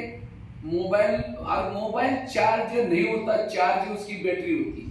ಮೊಬೈಲ್ ಚಾರ್ಜ್ ಮಾಡೋದು ಅಂದ್ರೆ ಏನು? ಮೊಬೈಲ್ ಅಲ್ಲ ಚಾರ್ಜ್ ಆಗ್ತಾ ಇರೋದು, ಅದ್ರ ಒಳಗಡೆ ಇರೋ ಬ್ಯಾಟ್ರಿ ಚಾರ್ಜ್ ಆಗ್ತಾ ಇರೋದು. इसी तरह शरीर हमारा मोबाइल है और उसके अंदर की बैटरी है आत्मा. तो हमारे योग में कोई शरीर में ताकत नहीं आती, आत्मा में ताकत आती है. ಹಾಗೇನೆ ಈ ಶರೀರ ಒಂದು ಮೊಬೈಲ್ ಆಗಿದೆ, ಈ ಮೊಬೈಲ್ ಅಲ್ಲಿ ಇರ್ತಕ್ಕಂಥ ಆತ್ಮ ಏನಿದೆ ಇದು ಚಾರ್ಜಿಂಗ್ ಆಗ್ಬೇಕಾಗಿದೆ, ಬ್ಯಾಟ್ರಿ ಆಗಿದೆ. ನಮ್ಮ ಯೋಗ ಶರೀರ ಚಾರ್ಜ್ ಮಾಡೋದಲ್ಲ, ನಮ್ಮ ಯೋಗ ಆತ್ಮನೇ ಚಾರ್ಜ್ ಮಾಡುತ್ತೆ. जैसे मोबाइल को चार्ज करने के क्या करते हैं, उसको प्लग के पास लाकर रखते हैं. ऐसे नहीं कि कहीं रोड पर डालो, कहीं इधर उधर डालो, चार्ज नहीं होगा. इसी तरह ये आत्मा रूपी बैटरी को चार्ज करने के लिए बाबा ने जगह जगह पर प्लग के पॉइंट बनाए, सेंटर्स, ये पाठशाला, ये प्लग्स बनाए. ಅಣ್ಣವರು ಎಷ್ಟು ಸುಂದರವಾಗಿ ಹೇಳ್ತಾ ಇದ್ದಾರೆ, ಹೇಗೆ ಈಗ ಮೊಬೈಲ್ಸ್ ಎಲ್ಲರೂ ಕೂಡ ಚಾರ್ಜ್ ಮಾಡೋದು ಜಾಸ್ತಿ ಆಗಿರೋದ್ರಿಂದ ಎಲ್ಲಾ ಕಡೆ ಪ್ಲಗ್ ಪಾಯಿಂಟ್ಸ್ ಇಟ್ಬಿಟ್ಟಿರ್ತಾರೆ. ಹಾಗೇನೆ ಬಾಬರವರ ಒಂದೊಂದು ಮನೆಗಳು, ಗೀತಾ ಪಾಠಶಾಲೆಗಳು, ಕ್ಲಾಸಸ್ ಇದೆಲ್ಲ ಪ್ಲಗ್ ಪಾಯಿಂಟ್ಸ್ ಆಗಿದೆ. ನಮ್ಮ ಆತ್ಮನ ಹೋಗಿ ಚಾರ್ಜ್ ಮಾಡ್ತಕ್ಕಂತಹ ಪ್ಲಗ್ ಪಾಯಿಂಟ್ಸ್ ಆಗಿದೆ. हमें अपने मोबाइल को दिन में एक बार प्लग के पास लाना जरूरी. ನಮ್ಮ ಆತ್ಮ ರೂಪಿ ಆ ಬ್ಯಾಟ್ರಿ ಚಾರ್ಜ್ ಮಾಡ್ಲಿಕ್ಕೆ, ಮೊಬೈಲ್ ಚಾರ್ಜ್ ಮಾಡ್ಲಿಕ್ಕೆ ನಾವು ಆ ಮೊಬೈಲ್ ನ ದಿನ ಎಲ್ಲಿ ಪಾಯಿಂಟ್ ಇದೆ ಅಲ್ಲಿ ತಗೊಂಡು ಬರಲೇಬೇಕು. अच्छा, मोबाइल को प्लग के पास रखा, रात पर रखा, लेकिन उसकी तारे प्लग में डाली नहीं, तो भी चार्ज नहीं होगा. ಮೊಬೈಲ್ ನೇನೋ ನೀವು ಪಾಯಿಂಟ್ ಹತ್ರ ತಂದಿದ್ದೀರಾ, ಆದ್ರೆ ಪ್ಲಗ್ ನೇ ಕನೆಕ್ಟ್ ಮಾಡಿಲ್ಲ, ರಾತ್ರಿ ಪೂರ್ತಿ ಇಟ್ಟಿದ್ದೀರಾ, ಚಾರ್ಜ್ ಆಗತ್ತಾ? इसी तरह हमने भी शरीर को लेकर के क्लास में पटकाया, ಅದೇ ತರ लेकिन मन बुद्धि नीचे भटक रहे, तो भी कोई चार्ज नहीं होगा. ಅದೇ ತರ ಶರೀರ ತಗೊಂಡ್ ಬಂದ್ಬಿಟ್ಟು ಬಾಬರ್ ಮನೆಯಲ್ಲಿ ಕ್ಲಾಸ್ ಅಲ್ಲಿ ಕೂತಿದ್ದೀರಾ, ಆದ್ರೆ ಮನಸ್ಸು ಬುದ್ಧಿ ಮಾತ್ರ ಕನೆಕ್ಟೇ ಆಗಿಲ್ಲ, ಶರೀರ ಮಾತ್ರ ತಗೊಂಡ್ ಬಂದು ಕೂಡ್ಸಿದ್ದೀರಾ, ಏನ್ ಚಾರ್ಜ್ ಆಗುತ್ತೆ ಆತ್ಮ? इसलिए यहाँ आने के बाद भी चेक करो कि मेरा ध्यान और मन कहाँ है. ಇಲ್ಲಿ ಬಂದ ಮೇಲೆ ತುಂಬಾ ಪರಿಶೀಲನೆ ಮಾಡ್ಕೋಬೇಕು, ನನ್ನ ಮನಸ್ಸು ಎಲ್ಲಿದೆ, ನನ್ನ ಗಮನ ಎಲ್ಲಿದೆ ಅಂತ. अच्छा, एक तार डाली प्लग में, दूसरी बाहर है, तो भी मोबाइल चार्ज नहीं होगा. ಮೊಬೈಲ್ ಚಾರ್ಜ್ ಆಗ್ಬೇಕಾದ್ರೆ ಎರಡು ಪಾಯಿಂಟ್ ಕೂಡ ಪ್ಲಗ್ ಆಗಿರ್ಬೇಕು. ಒಂದು ಪಾಯಿಂಟ್, ಒಂದು ಪಿನ್ ಪ್ಲಗ್ ಆಗಿ ಇನ್ನೊಂದು ಪಿನ್ ಪ್ಲಗ್ ಆಗಿಲ್ಲ ಅಂದ್ರೆ ಚಾರ್ಜ್ ಆಗಲ್ವಲ್ಲ, ಲೂಸ್ ಕನೆಕ್ಷನ್ ಇರುತ್ತಲ್ವಾ. इसी तरह हमने मन लगाया, बुद्धि नहीं लगाई, तो भी चार्ज नहीं होगा. इसलिए दोनों भी तारे प्लग में डालने की जरूरत है, बाबा के साथ कनेक्ट करने की जरूरत है, मन और बुद्धि. ಮನಸ್ಸು ಬುದ್ಧಿ ಎರಡು ಪ್ಲಗ್ ಪಾಯಿಂಟ್ ಅನ್ನು ಕೂಡ ಬಾಬನಲ್ಲಿ ಇಟ್ಟರೆ ಮಾತ್ರನೇ ಚಾರ್ಜಿಂಗ್ ಆಗೋದು. ಮನಸ್ಸಿಟ್ಟೆ ಬುದ್ಧಿ ಇಟ್ಟಿಲ್ಲ ಅಂದ್ರೂ ಆಗೋದಿಲ್ಲ ಅಂತ ಹೇಳ್ತೀನಿ. अच्छा, दोनों तारे डाली, लेकिन बाजू का बटन रात भर बंद था, तो भी चार्ज नहीं होगा. ಎರಡು ಕೂಡ ಪಾಯಿಂಟ್ ಪ್ಲಗ್ ಅಲ್ಲಿ ಹಾಕಿದೀರಾ ಒಳಗಡೆ ಇದರಲ್ಲಿ, ಆದ್ರೆ ಇದೇ ಹಾಕಿಲ್ಲ, ಸ್ವಿಚ್ ಆನ್ ಮಾಡಿಲ್ಲ. तो स्विच क्या है? इसी तरह हम यहाँ आए, बैठे, लेकिन स्मृति का स्विच आप कुछ सोचे नहीं, ढव के बैठे बस. ಅದೇ ತರ ಈ ಶರೀರ ತಗೊಂಡ್ ಬಂದಿದೀವಿ, ಮೊಬೈಲ್ ತಗೊಂಡ್ ಬಂದಿದೀವಿ, ಮನಸ್ಸು ಬುದ್ಧಿ ಅಂತಕ್ಕಂಥದ್ದನ್ನ ಕನೆಕ್ಟ್ ಮಾಡಿದೀವಿ, ಆದ್ರೆ ಸ್ಮೃತಿ ಅನ್ನೋ ಸ್ವಿಚ್ ಆನೇ ಮಾಡಿಲ್ಲ. इसलिए यहाँ बैठते हुए स्विच चालू करो, बाबा के उपकारों को याद करो, प्राप्तियों को याद करो, बाबा मुझे क्या से क्या बनाए उसको याद करो, तब जाकर के लगन में अगन निर्माण होगी और उससे बिंदु रूप स्थिति, अशरीरी स्थिति, विधेय स्थिति बनती जाएगी. ಅದರಿಂದ ಎಲ್ಲರೂ ಚೆನ್ನಾಗಿ ಅಭ್ಯಾಸ ಮಾಡಿ ಇಲ್ಲಿ ಬಂದು ಕೂತ್ಕೊಂಡ್ಮೇಲೆ ಬಾಬರವರ ಉಪಕಾರಗಳನ್ನ, ಬಾಬರವರ ಗುಣಗಳನ್ನ, ಮಹಿಮೆಗಳನ್ನ ಅದನ್ನೆಲ್ಲ ನೆನಪು ಮಾಡ್ಕೊಳ್ಳಿ. ಆವಾಗ ಅಶರೀರಿ ಸ್ಥಿತಿ, ಅವ್ಯಕ್ತ ಸ್ಥಿತಿ ಇದೆಲ್ಲ ಅನುಭವಕ್ಕೆ ಬರುತ್ತೆ. तो कुछ बाबा के उपकार हैं हमारे ऊपर. ಭಗವಂತ ಮಾಡಿರೋ ಉಪಕಾರಗಳು ಏನಾದ್ರೂ ಇದೆಯಾ ಲಿಸ್ಟ್? ಬಾಬಾ ಮಾಡಿರೋ ಉಪಕಾರಗಳ ಸ್ಮರಣೆ ಮಾಡೋದಕ್ಕೆ ಲಿಸ್ಟ್ ಇದೆಯಾ? एक एक उपकारों को भी याद करो, आंखों से आंसू आएंगे. ಒಂದೊಂದು ಉಪಕಾರ ಸ್ಮರಣೆ ಮಾಡಿದ್ರೆ ಕಣ್ಣಲ್ಲಿ ಆನಂದ ಬಾಷ್ಪ ಬರುತ್ತಲ್ವಾ? जैसे कोई व्यक्ति गटर में गिरा है, लोग थूक के जा रहे हैं, नाक पकड़ करके जा रहे हैं, वो सड़ रहा है, गर रहा है, चिल्ला रहा है, कोई नहीं जा रहा है उसके पास, बहुत सारे लोग आ जा रहे हैं, रास्ता ही है। एक व्यक्ति ने देखा रही गटर में गिरा हुआ है, वो सीधा ही उस गटर में उतरता है, वो ये नहीं सोचता मेरे कपड़े खराब हो जाएगी, वो सीधा उसके पास गया और सीधा लेकर के उसको गले लगाया। उसने ये नहीं सोचा सड़ा हुआ गला हुआ इसकी बीमारी लगेगी, कुछ ही नहीं सोचा, गले लगाया, उसके आंसू पोंछे, उसको सीधा ही उठा करके अपने एसी गाड़ी में लाकर रख दिया। ये नहीं सोचा मेरी गाड़ी खराब हो जाएगी, घर में लेके आया, उसको नहला रहे हैं, धुला रहे हैं, मालिश पालिश कर रहे हैं, दवाई खुद खरीद करके अपने हाथ से दे रहे हैं। वो गटर में पड़ा हुआ व्यक्ति कभी भूलेगा उसको? कहेगा मैं कभी ना भूलूंगा। ಅಣ್ಣವ್ರು ಎಷ್ಟು ಚೆನ್ನಾಗಿ ಉದಾಹರಣೆ ಕೊಡ್ತಾರೆ. ಯಾವ್ದಾದ್ರು ಒಂದು ವ್ಯಕ್ತಿ ಯಾವ್ದಾದ್ರು ಒಂದು ಕೊಚ್ಚೆಯಲ್ಲಿ ಬಿದ್ದೋಗಿರ್ತಾನೆ, ಎಲ್ಲರೂ ಕೂಡ ಮೂಗ್ ಮಿಚ್ಕೊಂಡು ಹೋಗ್ತಾ ಇದ್ದಾರೆ, ಎಲ್ಲರೂ ಕೂಡ ತೂ ಅಂತ ಅನ್ಕೊಂಡು ಹೋಗ್ತಾ ಇದ್ದಾರೆ, ಎಲ್ಲರೂ ಹೋಗ್ತಾ ಇದ್ದಾರೆ. ಒಂದು ವ್ಯಕ್ತಿ ಮಾತ್ರ ಅರೆ ಇವ್ರು ಕೊಚ್ಚೆಯಲ್ಲಿ ಬಿದ್ದೋಗಿದ್ದಾನಲ್ಲ, ಅಪಾಯದಲ್ಲಿ ಇದ್ದಾನೆ ಅಂತ ಏನು ಯೋಚನೆ ಮಾಡಿದೆ, ಗಲೀಜಂತಾನು ಯೋಚನೆ ಮಾಡಿದೆ, ಕೆಳಗೆ ಇಳಿದು ಬಿಟ್ಟು ಅವನನ್ನ ಮೇಲಕ್ಕೆ ತಗೊಂಡು ಬಂದು ಅವನ ಕಣ್ಣೀರನ್ನ ಒರೆಸಿ ಅವನನ್ನ ಮಡಿಲಲ್ಲಿ ತಗೊಂಡು ನನ್ನ ಬಟ್ಟೆ ಗಲೀಜಾಗತ್ತೆ, ನನ್ನ ದೇಹ ಕಾಯಿಲೆ ಏನಾದರೂ ಅಂಟ್ಕೊಳ್ಳುತ್ತೆ, ಏನು ಯೋಚನೆ ಮಾಡದೆ ಅವನು AC ಕಾರಲ್ಲಿ ಕೂಡಿಸ್ಕೊಂತಾನೆ. ಕಾರು ಗಲೀಜಾಗುತ್ತೆ ಅಂತ ಅನ್ಕೊಳ್ಳಲ್ಲ, ಮನೆಗೆ ಕರ್ಕೊಂಡು ಹೋಗ್ತಾನೆ, ಅವನಿಗೆ ಚೆನ್ನಾಗಿ ಸ್ನಾನ ಪಾನ ಎಲ್ಲ ಮಾಡಿಸಿ ಅವನಿಗೆ ಮೆಡಿಸಿನ್ ಕೊಟ್ಟು ಎಲ್ಲ ಸ್ವಚ್ಛ ಮಾಡಿ ಅವನನ್ನ ಆ ಕೊಚ್ಚೆಯಿಂದ ಮೇಲಕ್ಕೆ ಎತ್ತಿರ್ತಾನೆ. ಅಂತ ವ್ಯಕ್ತಿ ಯಾರಿಗಾದ್ರೂ ಸಹಾಯ ಮಾಡಿದ್ರೆ ಅವರನ್ನು ಮರೆಯಕ್ಕಾಗತ್ತಾ? इसी तरह आज हम 63 जन्मों से विकारों के गटर में गिरे थे, किसी ने नहीं उठाया, उठाने के तो छोड़ो और ये लात मार के गिराया। हमने शादी की, तुमको करनी पड़ेगी, हमको लोग क्या कहेंगे? जबरदस्ती लात मार के गिराया। परमात्मा परमधाम से आया, उसी गटर से निकाला और यहां तक पहुंचने के लिए क्या क्या किया बाबा ने। पति दुनिया में आया, कितनी बहनों को समर्पित किया, कितने बड़ा बड़ा मेला कराया, कहाँ आपका घर, कहाँ वो, और आज 7 दिन तक निलाया, रोज हमें पढ़ा रहा है टीचर बन करके, सदा साथ में। कितने बड़े उपकार है उसके। ಬಾಬರವ್ರನ್ನ ಅದೇ ತರ ನೀವು ಸ್ಮರಿಸ್ಕೊಡಿ. ನಾವು 63 ಜನ್ಮಗಳಲ್ಲಿ ಕೊಚ್ಚೆಯಲ್ಲಿ ಕೊಚ್ಕೊಂಡು ಹೋಗ್ತಾ ಇದ್ವಿ. ಬಾಬಾ ಪರಂಧಾಮದಿಂದ ಬಂದು ನಮ್ಮನ್ನ ಎತ್ತಿದ್ದಾರೆ, ಎಲ್ಲ ಒರೆಸಿದ್ದಾರೆ, ಕ್ಲೀನ್ ಮಾಡಿದ್ದಾರೆ, ಸ್ವಚ್ಛ ಮಾಡಿದ್ದಾರೆ, ಪ್ರತಿದಿನ ಮುರುಳಿ ಹೇಳ್ತಾ ಇದ್ದಾರೆ, ನಮ್ಗೆ ಎಷ್ಟು ಪ್ರೀತಿ ಕೊಡ್ತಾ ಇದ್ದಾರೆ. ಇಂಥ ಉಪಕಾರನ ನೆನೆಸ್ಕೊಂಡಾಗ ನಮ್ಮ ಕಣ್ಣಲ್ಲಿ ನೀರು ಬರಲ್ವಾ? ಎಷ್ಟು ಜನ ನಮಗೆ ಕಾಲಿಂದ ಒದ್ದಿದ್ದಾರೆ, ಎಷ್ಟು ಜನ ನಮ್ಮನ್ನ ಮತ್ತೆ ಆ ಕೊಚ್ಚೆ ಒಳಗೆ ಹಾಕಿದ್ದಾರೆ, ಆದ್ರೆ ಬಾಬಾ ಬಂದು ನಮ್ಮನ್ನ ಕೊಚ್ಚೆಯಿಂದ ಎತ್ತಿ ನಮ್ಮನ್ನ ರಕ್ಷಿಸಿದ್ದಾರೆ. अभी भी साथ में है, रोज आपके पीछे पीछे है, घर में भी रहता है। आज बाबा ने ना साइंस वालों अपने शास्त्र वालों ने क्या बोला, आग और कपास एक साथ नहीं रह सकती, लेकिन आज कितने सारे रह रहे हैं। इसका मतलब कौन साथ में है? बाबा। अगर बाबा ना होता हम कभी भी ना रहते। अगर साधु संत भी द्वापर में अच्छा, उस समय अच्छा था, वायुमंडल अच्छा था, तो भी वो नहीं रह पाए, लेकिन आज हम रह रहे। इसका मतलब बाबा हमारे साथ में। ಅಣ್ಣವರು ಪ್ರೂಫ್ ಹೇಳ್ತಾ ಇದ್ದಾರೆ ಯಾವ ರೀತಿ ಇವತ್ತು ಬೆಳಗಿನ ಸಾಕಾರ ಮುರುಳಿಯಲ್ಲಿ ಬಾಬಾ ಏನು ಹೇಳಿದ್ದಾರೆ, ಹತ್ತಿ ಮತ್ತು ಬೆಂಕಿ ಎರಡೂ ಕೂಡ ಜೊತೆಗೆ ಇರೋದಿಕ್ಕೆ ಆಗೋದಿಲ್ಲ. ದ್ವಾಪರ ಯುಗದಲ್ಲಿ ಆ ಸಾಧು ಸನ್ಯಾಸಿಗಳು ಇದ್ದಂತ ಆ ಟೈಮ್ನಲ್ಲಿ ಜಗತ್ತಿನ ವಾತಾವರಣ ಚೆನ್ನಾಗಿತ್ತು, ಆದ್ರೂ ಕೂಡ ಅವ್ರ ಪವಿತ್ರತೆಯನ್ನ ಅಂತ ವಾತಾವರಣದಲ್ಲೇ ಕಾಪಾಡ್ಕೊಳಕ್ಕಾಗಲ್ಲ. ಆದ್ರೆ ಇವಾಗ ಅಷ್ಟು ಕೆಟ್ಟೋಗಿದೆ ವಾತಾವರಣ, ಆದ್ರೂ ಕೂಡ ನಮ್ಮ ಬಾಬಾರವರು ನಮ್ಮ ಜೊತೆಯಲ್ಲಿ ಇರೋದ್ರಿಂದ ಎಷ್ಟು ಕುಟುಂಬಗಳಲ್ಲಿ ಎಷ್ಟು ಜೊತೆಯಲ್ಲೇ ಇದ್ದಾರೆ ಪತಿ ಪತ್ನಿ, ಆದ್ರೆ ಪವಿತ್ರವಾಗಿದ್ದಾರೆ ಅಂತ ಹೇಳಿದ್ರೆ ನಮ್ಮ ಜೊತೆಯಲ್ಲಿ ಬಾಬಾ ಇಲ್ಲ ಅನ್ನೋದಕ್ಕೆ ಏನು ಕೂಡ ಆಧಾರನೇ ಇಲ್ಲ. ಬಾಬಾ ಇದ್ದಾರೆ, ಅದಕ್ಕೆ ನಾವು ಪವಿತ್ರವಾಗಿದ್ದೀವಿ. इसलिए आज उसके उपकारों को याद करो, प्राप्तियों को याद करो। आज किसी को अगर IIT में एडमिशन मिलता है, लड्डू पेड़ा बांटते, लेकिन हमें कहाँ एडमिशन मिला है? प्रिंसेस के कॉलेज में। कभी बांटा है लड्डू पेड़ा? ಅಣ್ಣವ್ರು ಹೇಳ್ತಾ ಇದ್ದಾರೆ ಜಗತ್ತಲ್ಲಿ ಯಾವ್ದಾದ್ರು IIT ಅನ್ನೋದು ದೊಡ್ಡದು, ಅಲ್ಲಿ ಸೀಟ್ ಸಿಗೋದೇ ತುಂಬಾ ಕಷ್ಟ. ಅಲ್ಲಿ IIT ಅಲ್ಲಿ ಅಡ್ಮಿಷನ್ ಸಿಗ್ಬೇಕಂದ್ರೆ ತುಂಬಾ ಸರ್ಕಸ್ ಮಾಡ್ತಾರೆ. ಅಂತ ಕಡೆ ಸೀಟ್ ಸಿಕ್ಕಿದ್ರೆ ಎಲ್ರಿಗೂ ಲಡ್ಡು ಪೇಡ ಎಲ್ಲ ಕೊಡ್ತಾರೆ. ಇಲ್ಲಿ ಇಂಥ ಯೂನಿವರ್ಸಿಟಿ ನೀವು ಜಾಯಿನ್ ಆಗಿದ್ದೀರಾ, ಯಾರಾದ್ರೂ ಇಂಥ ಯೂನಿವರ್ಸಿಟಿ ಸೀಟ್ ಸಿಕ್ಕಿದೆ ಅಂತ ನೀವು ಯಾರಾದ್ರೂ ಲಡ್ಡು ಹಂಚಿದ್ದೀರಾ ಅಂತ ಕೇಳ್ತಿದ್ದಾರೆ. आज 1 घंटे की पढ़ाई पढ़ो, 21 जन्मों तक आपको राजाई का पद मिल रहा है। 1 ಗಂಟೆ ವಿದ್ಯೆ ಓದ್ಬಿಟ್ಟು 21 ಜನ್ಮದ ರಾಜ್ಯ ತಗೊಳ್ಳೋಂತ ಅಡ್ಮಿಷನ್ ಸಿಕ್ಬಿಟ್ಟಿದೆ ನಿಮ್ಗೆ. यहाँ जो आएगा पढ़ेगा उसका नाम जब तक सूरज चांद रहेगा उन लोगों के अमर नाम रहेंगे। ಯಾರು ಇಲ್ಲಿ ಬರ್ತಾರೆ ಓದ್ತಾರೆ ಅಂತ ಅವರ ಹೆಸರು ಎಲ್ಲಿ ತನಕ ಸೂರ್ಯ ಚಂದ್ರ ಅಮರವಾಗಿರ್ತಾರೆ ಅಲ್ಲಿವರೆಗೂ ಕೂಡ ನಿಮ್ಮ ಹೆಸರು ಅಮರವಾಗಿರುತ್ತೆ. ताली तो बजाओ। ಚಪ್ಪಾಳೆ ತಟ್ಟಿ. अभी भी हनुमान गणेश ये कौन है जिन्होंने 5000 साल पहले परमात्मा के आज का ना बाबा ने बापू जी का गांधी जी क्या करते हैं उन्होंने अंग्रेज लोगों को भगाया जिन्होंने मदद की अभी भी सुखी है।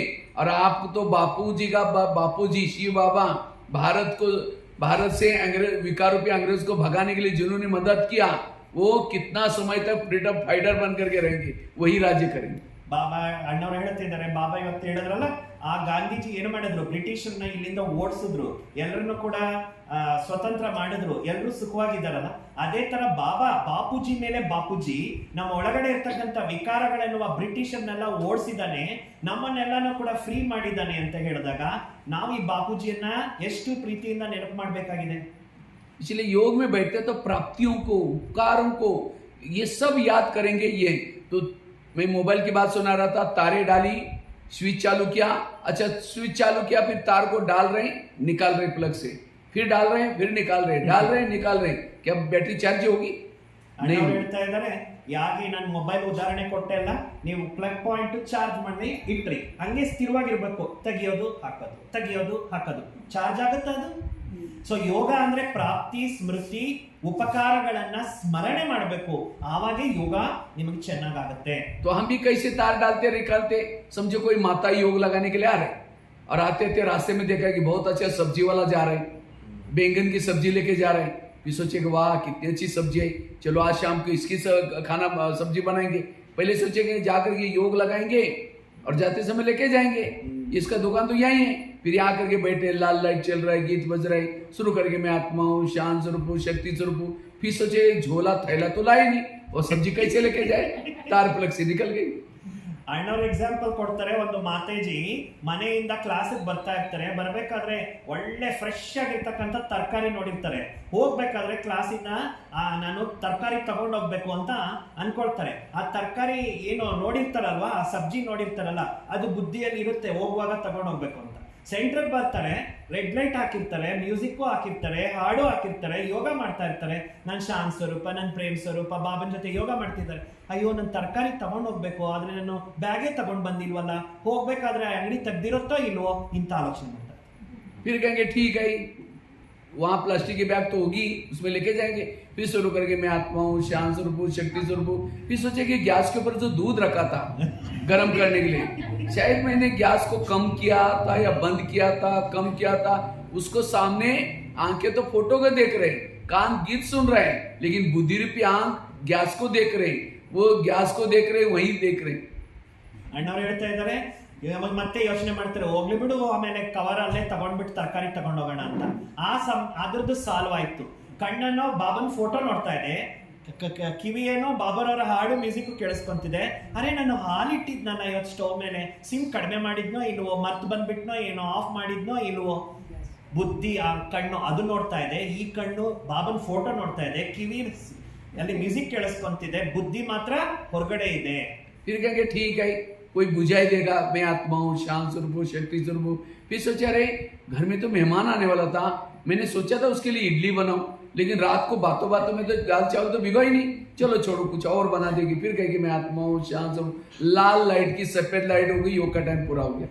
ಇಷ್ಟು ಕೆಲಸ ಮಾಡ್ತಾ ಇರ್ತಾರೆ ಮತ್ತೆ ಇನ್ನೊಂದು ಆಲೋಚನೆಯನ್ನ ತಗೊಂಡ್ ಬರ್ತಾರೆ ನಮ್ಮ ಮನೆಗೆ ನೆಂಟರು ಬರ್ಬೇಕು ಅಂತ ಹೇಳಿದಾರೆ ಇಡ್ಲಿ ಮಾಡ್ಬೇಕು ಅನ್ಕೊಂಡೆ ನಾನು ಅಕ್ಕಿ ಮತ್ತೆ ಬೇಳೆ ಎರಡು ಕೂಡ ನೆನೆ ಹಾಕ್ಲೇ ಇಲ್ವಲ್ಲ ಇಡ್ಲಿ ಹೆಂಗ್ ಮಾಡೋದು ಅಂತ ಅನ್ಕೊಳ್ಳೋದು ಮತ್ತೆ ನಾನು ಆತ್ಮ ಶಾಂತ ಸ್ವರೂಪ ಪ್ರೇಮ್ ಸ್ವರೂಪ ಮತ್ತೆ ಇನ್ನೊಂದು ಮಾತ್ರ ನೆನೆಸ್ಕೊಳ್ಳೋದು ಮತ್ತೆ ಶಾಂತ ಸ್ವರೂಪ ಪ್ರೇಮ್ ಸ್ವರೂಪ ಇಷ್ಟು ಮಾಡ್ತಾ ಇರ್ಬೇಕಾದ್ರೆ ರೆಡ್ ಲೈಟು ವೈಟ್ ಲೈಟ್ ಆಯ್ತು। इसलिए और इसके कारण ये हमारा जो यथार्थ इसको कहते हैं यथार्थ योग ಇದಕ್ಕೆ ಹೇಳ್ತಾರೆ ಯಥಾರ್ಥ ಯೋಗ। माताओं को ये माताओं की बातें याद आएगी भाइयों को कोई दुकान वाला है शुरू करके मैं आत्मा हूँ फिर सोचा अरे आज दोपहर को उधार लेके गया था उसका मैंने खाते में लिखा या नहीं लिखा चलो बाद में देख ले फिर कहेगा यार कुछ सामान मंगा रहा तो मैं इसीलिए ये बातें हमें बिल्कुल याद ना आए। ಅಂದ್ರೆ ಮಾತೆಯರಿಗೆ ಅವ್ರ ಮಾತುಗಳು, ಅವರ ಒಂದು ಕೆಲಸಗಳು ನೆನಪಿಗೆ ಬರುತ್ತೆ, ಅಣ್ಣಂದಿರಿಗೆ ಅವ್ರ ವ್ಯವಹಾರಗಳು ನೆನಪಿಗೆ ಬರುತ್ತೆ. ಇವತ್ತು ಯಾರೋ ನನ್ನ ಹತ್ರ ಸಾಲ ತಗೊಂಡೋದ್ರು, ನನ್ನ ಬುಕ್ಕಲ್ಲಿ ಬರದ್ನಾ ಇಲ್ವಾ, ಅವರು ತಗೊಂಡೋಗಿರೋ ಎಷ್ಟು ತಗೊಂಡೋಗಿದ್ದಾರೆ ಅಂತ ಲೆಕ್ಕ ನಾನು ಇಟ್ನಾ ಇಲ್ವಾ, ಇಲ್ಲಿ ಕೂತ್ಕೊಂಡು ವ್ಯವಹಾರಗಳನ್ನ ನೆನಪು ಮಾಡ್ತಾ ಇರ್ತೀರಾ. ಈ ತರ ಮಾತುಗಳು ಯೋಗದಲ್ಲಿ ಬರಕೂಡದು. ये क्यों याद आता है? जैसे कोई माँ एक बहुत बड़ा मेहमान है, उससे बात कर रहे, बहुत गहरी बातें चल रही, मेहमान कभी ना आने वाला, और बीच में बच्चा आता है, मम्मी मेरा टाई कहाँ है, मम्मी मेरा किताब कहाँ है, ठहर जाओ मैं बात करूँ बाद में दूँ. ದೊಡ್ಡ ಒಂದು ಗೆಸ್ಟ್ ನಿಮ್ಮ ಮನೆ ಮುಂದೆ ಬಂದು ನಿಮ್ಮ ಹತ್ರ ಎದುರುಗಡೆ ಬಂದು ಕೂತಿದ್ದಾರೆ, VIP ನಿಮ್ಮ ಎದುರುಗಡೆ ಕೂತ್ಕೊಂಡಿದ್ದಾರೆ, ಅವ್ರು ಮಾತಾಡ್ತಾ ಇದ್ದಾರೆ, ನೀವು ಅವ್ರ ಕಡೆ ಗಮನ ಕೊಡ್ತಿದ್ದೀರಾ. ಮಧ್ಯದಲ್ಲಿ ನಿಮ್ಮ ಮಗನ ಯಾರಾದ್ರೂ ಮಗು ಬಂದ್ಬಿಟ್ಟು ನನ್ನ ಟೈ ಎಲ್ಲಿದೆ, ನನ್ನ ಸಾಕ್ಸ್ ಎಲ್ಲಿದೆ, ನನ್ನ ಶೂಸ್ ಎಲ್ಲಿದೆ ಅಂದ್ರೆ, ಏಯ್ ನಾನು ಅವ್ರ ಜೊತೆ ಮಾತಾಡ್ತಾ ಇದ್ದೀನಿ ಹೋಗ ಆ ಕಡೆ ಅಂತ ಹೇಳ್ತೀರಾ ಇಲ್ವೋ ನೀವು? इसी तरह ये रोज की सब्जी, ये रोज की बातें, परमात्मा से हमें 1 घंटे में उस सब को दरवाजा बंद करके ऐसे बैठो लगन में मगन, तब जाकर के 1 घंटे के जो योग में आत्मा की बैटरी चार्ज होगी और सारा दिन आत्मिक स्थिति रहेगी, और जिसकी आत्मिक स्थिति है कहीं भी प्रभावित नहीं होगा, वो कर्म योगी बनेगा. ಸೊ ಈ ತರ ಮಾತುಗಳನ್ನ ನೀವು ಬರೋದಿಕ್ಕೆ ಯಾವತ್ತೂ ಕೂಡ ಅವಕಾಶ ಕೊಡಬೇಡಿ. ಯೋಗದಲ್ಲಿ ಲಗನ್ನಲ್ಲಿ ಮಗನಾದಾಗ ಮಾತ್ರ ಆತ್ಮದ ಬ್ಯಾಟ್ರಿ ಚಾರ್ಜ್ ಆಗತ್ತೆ. ಆ 1 ಗಂಟೆ ಪರಮಾತ್ಮನ ಜೊತೆಯಲ್ಲಿ ಕರೆಕ್ಟ್ ಆಗಿ ಚಾರ್ಜ್ ಆಗಿರೋದು ಇಡೀ ದಿನಾನು ಕೂಡ ನಿಮ್ಮನ್ನ ಚಾರ್ಜಿಂಗ್ ಅಲ್ಲಿ ಇಡುತ್ತೆ ಅಂತಿದ್ದಾರೆ. इसीलिए हमें ऐसा अब योग लगाने की जरूरत है जिसको बाबा कहते हैं ज्वाला स्वरूप योग. ಇದನ್ನೇ ಯೋಗ ಅಂತ ಹೇಳ್ತಾರೆ. ಇಂಥ ಯೋಗ ಇರಬೇಕು, ಇದನ್ನೇ ಜ್ವಾಲಾ ಸ್ವರೂಪ ಯೋಗ ಅಂತಾರೆ. ಬುದ್ಧಿ ಮೂಲಕ ಒಳ್ಳೆ ಚಿತ್ರ ನಿರ್ಮಾಣ ಮಾಡಬೇಕು, ಬೇರೆ ಯಾವ ಅನ್ಯ ಮಾತುಗಳು ನಮಗೆ ನೆನಪಿಗೆ ಬರಬಾರ್ದು. नहीं तो कई क्या करते हैं, योग में बैठेंगे शुरू करेंगे मैं आत्मा हूं शांत. कई तो क्या कहते हैं, जब हम योग में बैठते तो मेरी आत्मा ऊपर जाती नहीं. क्या योग में आत्मा ऊपर जाती है? ಅಣ್ಣವ್ರು ಕೇಳ್ತಿದ್ದಾರೆ, ಕೆಲವರು ಹೇಳ್ತಾರೆ ನಾನು ಯೋಗದಲ್ಲಿ ಕೂತ್ಕೊಳ್ತೀನಿ ಆತ್ಮ ಮೇಲೆ ಹೋಗಲ್ಲ ಅಂತ. ಏನ್ ಆತ್ಮ ಹೋಗುತ್ತಾ ಮೇಲೆ? क्योंकि हम आजकल पीस ऑफ माइंड टीवी देखते हैं, कई यूट्यूब में देखते हैं, योगी बैठते ही उसके अंदर एक ज्योति बन निकली करके ऊपर चांद सूरज तारे के बढ़ गई और सीधा परमात्मा के पास चली गई. लेकिन हम जब बैठते तो हमारी तो जाती ही नहीं. तो हम देखते हॉल में बैठे ये सब तब कहते मेरा योग ही नहीं लगता. ಕೆಲವರು ಈ ತರ ಅನ್ಕೊಂಡ್ಬಿಡ್ತಾರೆ, ನಾನು ಯೋಗದಲ್ಲಿ ಕೂತ್ಕೊಳ್ತೀನಿ ಆತ್ಮ ಮೇಲೆ ಹೋಗಲ್ಲ ಅಂತ. ಈಗಿನ ಒಂದು ಪೀಸ್ ಆಫ್ ಮೈಂಡ್ ಟಿವಿಯಲ್ಲಿ ಯೂಟ್ಯೂಬ್ಗಳಲ್ಲಿ ನೋಡ್ತಾರೆ, ಒಂದು ಯೋಗಿ ಕೂತಿರ್ತಾರೆ, ಒಂದು ಚಿಕ್ಕ ಬಿಂದು ಮೇಲ್ಗಡೆ ಹಂಗೆ ಹೊಡಿತಾ ಮೇಲಕ್ಕೆ ಹೋಗಿ ಪರಂಧಾಮ ಸೇರ್ಕೊಂಡ್ ಬಿಡುತ್ತೆ. ಅದನ್ನ ನೋಡ್ಬಿಟ್ಟು ನಾನು ಯೋಗದಲ್ಲಿ ಕೂತಿದ್ದೀನಿ, ನನ್ನ ಆತ್ಮ ಮೇಲೇನೆ ಹೋಗಿಲ್ಲ. ಎಲ್ಲರನ್ನೂ ನೋಡ್ತಾ ಇರ್ತಾರೆ, ಯಾರ ಆತ್ಮ ಹೋಗಿದೆ, ಇವ್ರದೋಗಿದ್ಯಾ ಅವ್ರದೋಗಿದ್ಯಾ, ಆತ್ಮ ಆ ತರ ಹೋಗುತ್ತಾ? आज अभी आपको मधुबन में गए थे, क्या आत्मा चली गई थी वहां? मन बुद्धि गई थी, आत्मा नहीं गई थी. ಈಗ ನೀವು ಸ್ವಲ್ಪ ಸಮಯದ ಹಿಂದೆ ಮಧುಬನದ ಯಾತ್ರೆ ಮಾಡಿದ್ರಲ್ಲ, ನಿಮ್ಮ ಮನಸ್ಸು ಬುದ್ಧಿ ಹೋಯ್ತು, ನಿಮ್ಮ ಆತ್ಮ ಹೋಯ್ತಾ ಮಧುವನಕ್ಕೆ? अगर आत्मा बॉडी से निकल जाए शरीर तुरंत लुढ़क जाएगा. ಆತ್ಮ ಆತರ ನಿಜವಾಗ್ಲೂ ಹಾರೋಯ್ತು ಅಂದ್ರೆ ಶರೀರ ಅಲ್ಲೇ 1 ಸೆಕೆಂಡ್ ಬಿದ್ದೋಗುತ್ತಲ್ಲ. मैंने मोबाइल का एग्जांपल दिया, तारे डाली, स्विच चालू किया, जैसे मोबाइल चार्जिंग चालू हो गया, क्या बैटरी निकल करके प्लग में घुसने के लिए गई? बैटरी कहाँ रहते हैं? मोबाइल में रहते हैं. तो करंट लेने के लिए कौन गया था? उसके साथ जो 2 कनेक्टर तारे थी जो अंदर से, वो जाकर के प्लस को टच होती है. इसलिए ये समझना है, योग में मन और बुद्धि परमधाम में जाती है. ಹೇಗೆ ಈಗ ನಾನು ಮೊಬೈಲ್ ಚಾರ್ಜಿಂಗ್ ಎಕ್ಸಾಂಪಲ್ ಕೊಟ್ಟೆ, ಬ್ಯಾಟ್ರಿ ಚಾರ್ಜ್ ಆಗಬೇಕು. ಇನ್ ಬ್ಯಾಟ್ರಿನ ತೆಗೆದುಬಿಟ್ಟು ನೀವೇನಾದ್ರೂ ಪ್ಲಗ್ ಒಳಗೆ ಹಾಕ್ತೀರಾ, ಅದಕ್ಕೆ ಕನೆಕ್ಟೆಡ್ ಇರುವಂತ ಪಿನ್ ಪಾಯಿಂಟ್ಸ್ ತಗೊಂಡೋಗ್ಬಿಟ್ಟು ಚಾರ್ಜ್ ಆಗ್ತೀರಾ. ಹಾಗೆ ಒಳಗಡೆ ಇರ್ತಕ್ಕಂಥ ಆತ್ಮನ ಚಾರ್ಜ್ ಮಾಡೋದು ಅಂದ್ರೆ ಅದಕ್ಕೆ ಕನೆಕ್ಟೆಡ್ ಇರ್ತಕ್ಕಂಥ 2 ಪಿನ್ನುಗಳು, ಮನಸ್ಸು ಬುದ್ಧಿ ಏನಿದೆ ಅದನ್ನ ನೀವು ಕನೆಕ್ಟ್ ಮಾಡಬೇಕು, ಅದು ಚಾರ್ಜಿಂಗ್ ಆಗೋದು. और हमें कोशिश करके ऊपर जा करके उसके पास बैठना है. यहाँ उसको बुला करके याद नहीं करना, क्योंकि हमको अब ऊपर जाना है. ಎಷ್ಟು ಸಾಧ್ಯ ಆದ್ರೆ ಅಷ್ಟು ನೀವು ಮೇಲ್ಗಡೆ ಪರಂಧಾಮಕ್ಕೆ ಹೋಗಿ ಬಾಬನ್ ನೆನಪು ಮಾಡಿ, ಯಾಕಂದ್ರೆ ಈಗ ನಾವು ವಾಪಸ್ ಮನೆಗೆ ಹೋಗುವಂತಹ ಸಮಯ ಬಂದಿದೆ ಅಂತ ಹೇಳ್ತಿದ್ದಾರೆ. यहाँ अगर बाबा को याद करेंगे वो भी योग है, लेकिन फिर आपको यहाँ से मोह नहीं छूटेगा. ಅಣ್ಣವ್ರು ಹೇಳ್ತಾರೆ, ನೀವು ಯಾವಾಗ ಯೋಗ ಮಾಡಿದ್ರು ಬಾಬನ್ನೇ ಕೆಳಗಡೆ ಕರ್ದೇ ಯೋಗ ಮಾಡ್ತಾ ಇರ್ತೀರಾ ಅಂದ್ರೆ ನಿಮ್ಗೆ ಇಲ್ಲೇ ಬುದ್ಧಿ ಇರುತ್ತೆ, ಮೇಲೆ ಹೋಗೋದಿಲ್ಲ. ಇಲ್ಲಿನ ಮೋಹ ನಿಮ್ಮನ್ನ ಬಿಟ್ಟು. देखो मधुबन में बाबा आता है, लेकिन उस समय योग करते समय सामने ऊपर लेके जाता है अव्यक्त बाबा. ಹೇಗೆ ನೀವು ಅನುಭವ ಮಾಡಿರ್ಬೇಕು, ಅವ್ಯಕ್ತ ಬಾಬಾ ಮುರಳಿ ನುಡಿಸ್ಬೇಕಾದ್ರೆ ಎಲ್ಲಾರ್ಗು ಬುದ್ಧಿನ ಪರಂಧಾಮಕ್ಕೆ ತಗೊಂಡೋಗಿ ಅಂತ ಬಾಬಾನೇ ಯೋಗ ಮಾಡಿಸ್ತಾರಲ್ವಾ, ಯಾಕೆ ಯಾಕೆ ಬುದ್ಧಿನ ಮೇಲಕ್ಕೆ ಕರ್ಕೊಂಡು ಹೋಗ್ತಾರೆ? इसलिए योग में ऐसे हमें योग पावरफुल करना है, और योग में नींद नहीं करनी। कई तो क्या करते, मैं आत्मा हूं, शांत स्वरूप, शक्ति स्वरूप, अब जा रही चांद सूरज तारांगन के पार, वहां से झुटका लगा दी। अब तारांगन के पार से झुटका लगे, नीचे हड्डी गुड्डी टूट जाएगी। ಅಣ್ಣವ್ರು ಹೇಳ್ತಾ ಇದ್ದಾರೆ, ನೀವು ಯೋಗ ಮಾಡಿ ಅಂದ್ರೆ ನಮ್ಮ ಬುದ್ಧಿ ಮೇಲೆ ಹೋಗಬೇಕು. ಕೆಲವರು ಯೋಗ ಮಾಡ್ತಾರೆ, ಮಧ್ಯ ಮಧ್ಯದಲ್ಲಿ ನಿದ್ದೆ ಮಾಡ್ತಾ ಇರ್ತಾರೆ. ಯೋಗದಲ್ಲಿ ಆ ಒಂದು ಬುದ್ಧಿಯನ್ನು ಮೇಲಕ್ಕೆ ತಗೊಂಡೋಗುವಾಗ ನನ್ನ ಆತ್ಮ ಶಾಂತ ಸ್ವರೂಪ, ಸೂರ್ಯ ಚಂದ್ರ ನಕ್ಷತ್ರಗಳ ಮೇಲೆ ಹೋಗ್ತಾ ಇದ್ದೀನಿ ಅಂತ ಹೇಳೋದು, ಕೆಳಗಡೆ ತಲೆ ಹಾಕೋದು. ಕೆಳಗಡೆ ಬಿದ್ರೆ ಏನ್ ನಿಮ್ ಬೆನ್ನುಮೂಳೆ ಮುರಿದೋಗುತ್ತಾ? एक कुमारी ने मुझे क्वेश्चन पूछा, कहते भाई साहब, कहते मैं अमृतवेला उठती हूँ लेकिन परम धाम में नहीं जाती हूँ। तो मैंने कहा क्यों? कहते उसी समय हमारे घर के ऊपर बहुत अंधेरा होता है, इसलिए मैं परम धाम में नहीं जाती, उठती हूँ। ಫೋನ್ ಆಫ್ ಮಾಡಿ.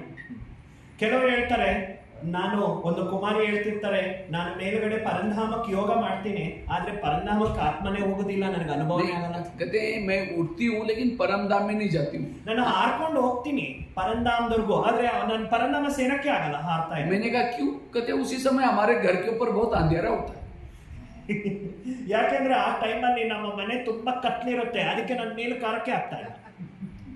मैंने कहा परम धाम में आपका तो शरीर घर में है, रूम के अंदर है, गेट को भी ताला है, रूम को भी ताला है, कोई आपको थोड़ी कोई पकड़ेगा। ಅಣ್ಣವ್ರು ಹೇಳ್ತಾ ಇದ್ದಾರೆ, ನಿಮ್ಮ ಶರೀರ ಈ ಮನೆಯಲ್ಲಿದೆ, ನೀವು ಹಾರ್ಬೇಕಾಗಿರೋದು ನಿಮ್ಮ ಮನಸ್ಸು ಬುದ್ಧಿಯಿಂದ. ಆ ಪರಂಧಾಮಕ್ಕೆ ಹೋಗ್ಬೇಕಾದ್ರೆ ನಿಮ್ಗೆ ಯಾವ ಕತ್ಲಿ ಏನ್ ಮಾಡುತ್ತೆ? एक कुमार ने मुझे क्वेश्चन पूछे, कहते भाई साहब मैं अमृतवेला उठता ही नहीं। हमने कहा क्यों? कहते नींद ही नहीं खुलती। मैंने कहा थोड़ा अलार्म लगाए करो। कहता है अलार्म लगा तो लेकिन सुनाई नहीं पड़ता। हमने कहा क्यों? कहता है मैं सोने के लिए परमधाम में जाता हूँ और अलार्म तो धरती पर बजता है। ಅಣ್ಣವರು ಹೇಳ್ತಿದ್ದಾರೆ, ಒಂದು ಕುಮಾರಿ ಅಮೃತ ವೇಳೆಯಲ್ಲಿ ನಾನು ಎದ್ದೇ ಹೇಳಲ್ಲ ಅಂತ ಹೇಳದಂತೆ.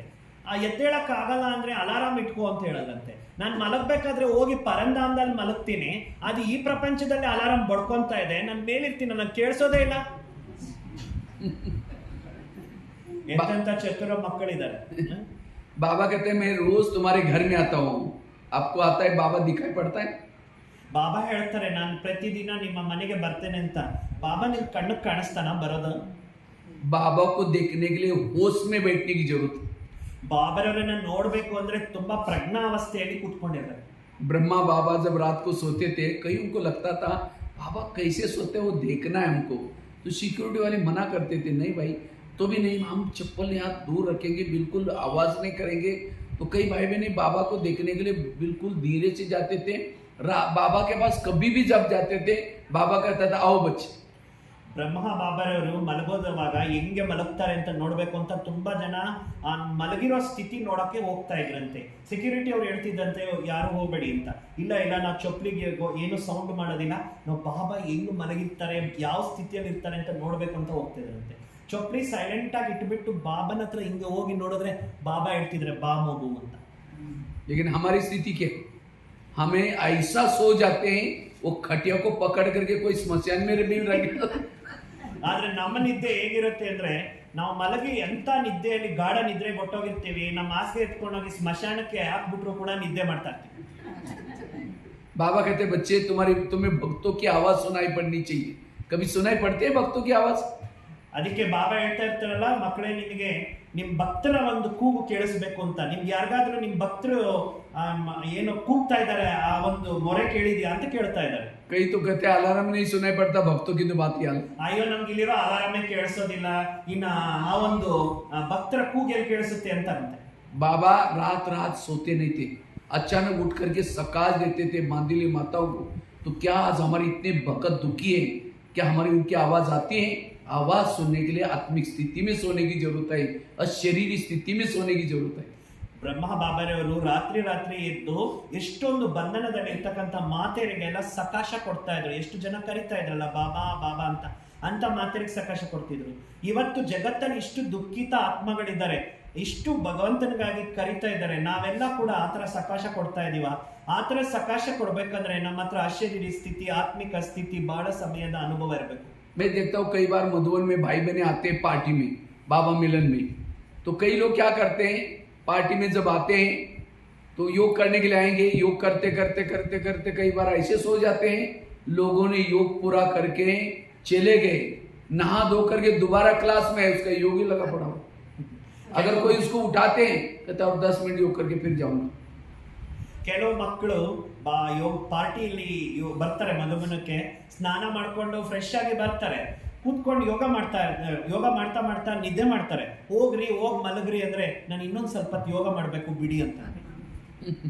इसलिए ऐसा नहीं बैठना है, हट करके नहीं। अगर नींद आते तो बाबा कहते सो जाओ, नहीं तो बाबा को बुलाए, आप बुला करके बिठाए और हम सो रहे, बाबा का भी टाइम वेस्ट कर रहे। ಆ ತರ ನಿದ್ದೆ ಬರೋಂಗಿದ್ರೆ ಅಲ್ಲಿ ಕೂತ್ಕೊಂಡು ಯಾಕೆ ಯೋಗ ಮಾಡ್ತೀರೋ, ಹೋಗಿ ಮಲಗ್ಕೊಳ್ಳಿ. ಬಾಬನ್ ಕರೆಯೋದು ಬಾ ಅಂತ, ಬಾಬನ್ ಎದುರುಗಡೆ ಕರೆದ್ಬಿಟ್ಟು ನೀವು ನಿದ್ದೆ ಮಾಡೋದು, ಇಂಥ ಯೋಗ ಏನಕ್ಕೆ ಬೇಕು? बाबा को बुलाए तो बाबा को, बाबा मुझे नींद आ रहा है, आप भी जाके सो जाओ, मैं भी जाता सोता। ಬಾಬಾ ನಂಗೆ ನಿದ್ದೆ ಬರ್ತಿದೆ, ನೀವು ಹೋಗಿ ಸ್ವಲ್ಪ ಮಲ್ಕೊಳ್ಳಿ, ನಾನು ಮಲ್ಕೊಳ್ತೀನಿ ಅಂತ ಹೋಗಿ ಮಲ್ಕೊಳ್ಳಿ. इसलिए नहीं तो इसीलिए हमें ये योग में अटेंशन देने, तो कई क्या करते हैं केवल घंटे गिनने वाला योग, ऐसा नहीं, वो हमारा जागृत वाला, और तब जाकर के विकर्म विनाश होते हैं, तब जाकर के खुशी होते हैं। ऐसा हमें योग लगाने का कोशिश करना है। ಯೋಗ ಅಂದ್ರೆ ಗಂಟೆಗಳು ಇಷ್ಟು ಯೋಗ ಮಾಡಿದೆ ಅಂತ ಹೇಳೋದು, ಇಲ್ಲಿ ಕುತ್ಕೊಂಡು ನಿದ್ದೆ ಮಾಡೋದು ಅದು ಯೋಗ ಅಲ್ಲ. ಜಾಗೃತದಲ್ಲಿ ಮಾಡೋದು ಯೋಗ. ನೀವು ಗಂಟೆಗಳನ್ನ ಎಣಿಕೆ ಮಾಡೋದಕ್ಕೆ ನಾನು ಇಷ್ಟು ಟೈಮ್ ಯೋಗ ಮಾಡಿದೆ, ಅಷ್ಟು ಟೈಮ್ ಯೋಗ, ಅದಕ್ಕೆ ಗಂಟೆಗಳಿಗೋಸ್ಕರ ಅಷ್ಟಷ್ಟು ಕುತ್ಕೊಂಡು ಯೋಗ ಮಾಡೋದು ಅದು ಲೆಕ್ಕ ಬರೋದಿಲ್ಲ. रात को ट्रेन चलती है 2 बजे 1 बजे, चाय वाला चाय चाय चाय कर झुटका नहीं लगाता, उसको पता है कि मेरे को 200 रुपए मिलेंगे। इसी तरह मैं योग कर रहा हूं, आज मुझे 1 जन्म का भाग्य मुझे मिलने वाला है, ये स्मृति से बैठो तब। ಅಣ್ಣವ್ರು ಎಕ್ಸಾಂಪಲ್ ಕೊಡ್ತಾ ಇದಾರೆ, ಟ್ರೈನಲ್ಲಿ ಈ ಚಾಯ್ ಅವನು ಇರ್ತಾನಲ್ಲ, ಮಿಡ್ ನೈಟ್ ಅಲ್ಲಿ ಬರ್ತಾನೆ, ಬರ್ಬೇಕಾದ್ರೆ ಅವ್ನ್ ಚಾಯ್ ಮಾರ್ತಾ ಇರ್ತಾನೆ, ಅವ್ನು ನಿದ್ದೆ ಮಾಡ್ಕೊಂಡಿರ್ತಾನ, ಯಾ ಚಾಯ್ ಮಾರ್ಬೇಕು, ನಾನು ಇವಾಗ ಸಂಪಾದನೆ ಮಾಡ್ಬೇಕು ಅಂತ ಇರುತ್ತೆ. ಹಾಗೇನೆ 1 ಗಂಟೆ ಕೂತ್ಕೊಂಡು ನೀವು ಯೋಗ ಮಾಡ್ಬೇಕಾದ್ರೆ ನಾನು 1 ಜನ್ಮಕ್ಕಾಗೋಷ್ಟು ಭಾಗ್ಯ ಮಾಡ್ಕೊಳ್ತಾ ಇದ್ದೀನಿ ಅಂತ ಕೂತ್ಕೊಂಡು ಆ ಸ್ಮೃತಿಯಲ್ಲಿ ಯೋಗ ಮಾಡ್ಬೇಕು. किसी के चेहरे पर मेकअप हो रहा है, नींद करें, यहाँ का मेकअप यहाँ पहुंच जाएगा। ಯಾರಾದ್ರೂ ಮೇಕಪ್ ಮಾಡ್ಕೊಂಡಿರ್ತಾರೆ, ನಿದ್ದೆ ಮಾಡಿದ್ರೆ ಏನಾಗುತ್ತೆ, ಇಲ್ಲಿರೋ ಮೇಕಪ್ ಇಲ್ಲೆಲ್ಲ ಬಂದ್ಬಿಡುತ್ತೆ. वास्तव में परमात्मा इस कलयुग के अंतिम समय आ करके, सारी दुनिया के लोग सोए उसी समय, और जो माँ बाप क्या करते, प्यारे बच्चों को उठा करके उनको अच्छा अच्छा माल पानी खिलाते, इसी तरह परमात्मा आकर के सब सोए, उठा करके हमारे भाग्य में लिखता है। और उस समय हम अगर ये करेंगे, नींद करेंगे, तो बाबा को कैसे लगेगा, अरे मैं तो उसका भाग्य लिख रहा हूं, मेरे को शुक्रिया तो छोड़ो, कुछ बोल ही नहीं रहा है और खुद ही नींद कर रहा है। इसलिए कहते हैं ना, भगवान से भाग्य में लिख रहे थे, सो रहे थे क्या? इसीलिए बाबा कहते हैं, बाबा का गुणगान गाओ, बाबा आपने मुझे देखो उतना ऊपर से आकर के मेरा भाग्य लिख रहा है, शुक्रिया बाबा। इसी तरह में योग में अटेंशन से बैठना है। ಅಣ್ಣವ್ರು ಹೇಳ್ತಾರೆ, ಬೆಳಗ್ಗೆ ಬೆಳಗ್ಗೆ ಭಗವಂತ ಬರ್ತಾನೆ ನಮ್ಮ ಭಾಗ್ಯನ ಬರೆಯಕ್ಕೆ. ಅಂತ ಟೈಮಲ್ಲಿ ನಾವು ನಿದ್ದೆ ಮಾಡ್ತಾ ಇದ್ರೆ, ಅರೆ ಈ ಮಗು ನನ್ನ ಹತ್ರ ಮಾತಾಡ್ಸೋದಿರ್ಲಿ, ನಿದ್ದೆ ಮಾಡ್ತಾ ಇದೆ, ಇಂಥ ಮಗುಗೆ ನನ್ನ ಭಾಗ್ಯ ಹೆಂಗ್ ಬರೀಲಿ ಅಂತ ಹೇಳ್ತಾರೆ. ಭಗವಂತ ಭಾಗ್ಯ ಬರಿಬೇಕಾದ್ರೆ ನಾವು ನಿದ್ದೆ ಮಾಡ್ತಾ ಇದೀವಿ ಯೋಗದಲ್ಲಿ ಅಂತ ಹೇಳಿದ್ರೆ, ಬಾಬಾ ಎಂತ ಭಾಗ್ಯ ಬರೀತಾನೆ ನಮ್ಗೆ. इसी तरह एक तो अमृत वेला हमारा अच्छा से अच्छा हो। अमृत वेला का फाउंडेशन है सोने की पहले की बेला। जितना सोने के पहले आप अटेंशन से सोएंगे, अमृत वेला अच्छी होगी, और जिसकी अमृत वेला अच्छी, उसका सारा दिन भी अच्छा रहेगा। तो रात को सोने के पहले अव्यक्त मुरली पढ़ के सो जाओ। ರಾತ್ರಿ ಮಲಗಬೇಕಾದ್ರೆ ಅಮೃತ ವೇಳೆ ಚೆನ್ನಾಗಿರ್ಬೇಕು ಅಂದ್ರೆ ಅದರ ಹಿಂದಿನ ರಾತ್ರಿಯಲ್ಲಿ ಅವ್ಯಕ್ತ ಮುರಳಿಯನ್ನ ಚೆನ್ನಾಗಿ ಸ್ಟಡಿ ಮಾಡಿ ಮಲಗಬೇಕು. ಯಾರ್ದು ಅಮೃತ ವೇಳೆ ತುಂಬಾ ಚೆನ್ನಾಗಿರುತ್ತೆ, ಅವ್ರದ್ದು ಇಡೀ ದಿನ ಕೂಡ ತುಂಬಾ ಚೆನ್ನಾಗಿರುತ್ತೆ. क्योंकि सवेरे सवेरे बाबा तो आता है, लेकिन माया के तरफ से कौन आता है? आलस, और आलस के पीछे माया की सारी सेना छिपी है, याद रखना। ಅಣ್ಣವ್ರು ಹೇಳ್ತಾರೆ, ಅಮೃತ ವೇಳೆ ಬಾಬಾ ಏನೋ ಒಂದು ಕಡೆ ಬರ್ತಾರೆ, ಮಾಯ ಒಬ್ಬರನ್ನ ಕಳಿಸುತ್ತೆ. ಯಾರು ಬರೋದು? ಆಲಸ್ಯ. जैसे अभिमन्यु को मारा था, कैसे मारा था?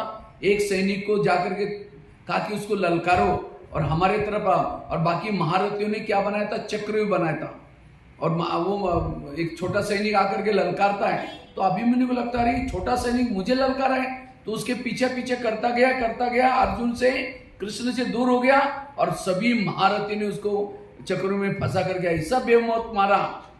ಹೀಗೆ ಮಹಾಭಾರತದಲ್ಲಿ ಒಂದು ದೃಷ್ಟಾಂತ ಇದೆಯಲ್ಲ, ಯಾವ ರೀತಿ ಅಭಿಮನ್ಯು ಚಕ್ರವ್ಯೂಹದಲ್ಲಿ ಹೆಂಗೆ ಸಿಕ್ಕಾಕೊಳ್ತಾನೆ.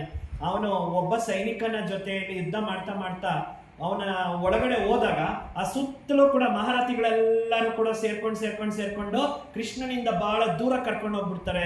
ಎಲ್ಲರೂ ಸೇರ್ಕೊಂಡ್ಬಿಟ್ಟು ಅವನನ್ನ ಫಿನಿಶ್ ಮಾಡ್ಬಿಡ್ತಾರೆ. ಆದ್ರೆ ಆ ಒಂದು ಸೈನಿಕ, ವೀಕ್ ಇರ್ತಕ್ಕಂಥ ಸೈನಿಕ ಅಭಿಮನ್ಯು ಜೊತೆಯಲ್ಲಿ ಎದುರಿಸ್ತಾ ಇರ್ತಾನೆ, ಅವನ ಜೊತೆ ಗರ್ಜಿಸ್ತಾ ಇರ್ತಾನೆ. ಅವಾಗ ಏನ್ ಹೇಳ್ತಾನೆ, ಒಬ್ಬ ಸೈನಿಕ ನನ್ನನ್ನು ಗರ್ಜಿಸ್ತಾ ಇದ್ದಾನೆ ಅಂತ. ಆದ್ರೆ ಅವನನ್ನು ಗರ್ಜಿಸುವ ಸಮಯದಲ್ಲಿ ಮಹಾರಥಿಗಳೆಲ್ಲ ಸೇರ್ಕೊಂಡ್ಬಿಟ್ಟು ಅಲ್ಲಿ ಒಂದು ಏನ್ ಮಾಡಿದ್ರು, ವ್ಯೂಹ ಮಾಡ್ಬಿಟ್ರು. ಆ ವ್ಯೂಹದಲ್ಲಿ ಖತಮ್ ಆಗ್ಬಿಡ್ತಾನೆ. इसी तरह माया भी क्या करते हैं, सवेरे सवेरे आलस को भेज देते हैं, जाओ सुला दो, बाकी मारने का काम कर देंगे. तो आलस बहुत मीठा बोलेगा, सो जाओ. रात को मच्छर काटे थे, दिन में रेस्ट नहीं किया था, मेहमान घर में आए थे, सो जाओ, ऑफिस में नींद आएगी. बहुत मीठा दोस्त बन करके सुलाएगा.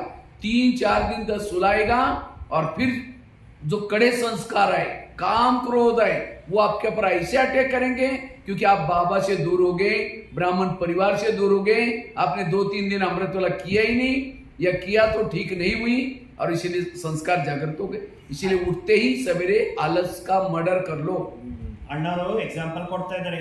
ಅದೇ ತರ ಅಭಿಮನ್ಯು ಯಾವ ರೀತಿ ಚಕ್ರವ್ಯೂಹದಲ್ಲಿ ಸಿಕ್ಕಾಕೊಂಡು ಫಿನಿಶ್ ಆಗ್ಬಿಡ್ತಾನೆ, ಹಾಗೇನೆ ಮಾಯ ಏನ್ ಮಾಡುತ್ತೆ, ಅಮೃತ ವೇಳೆ ಫಸ್ಟ್ ನಮ್ಮ ಹತ್ರ ಕಳಿಸೋದು ಆಲಸ್ಯ.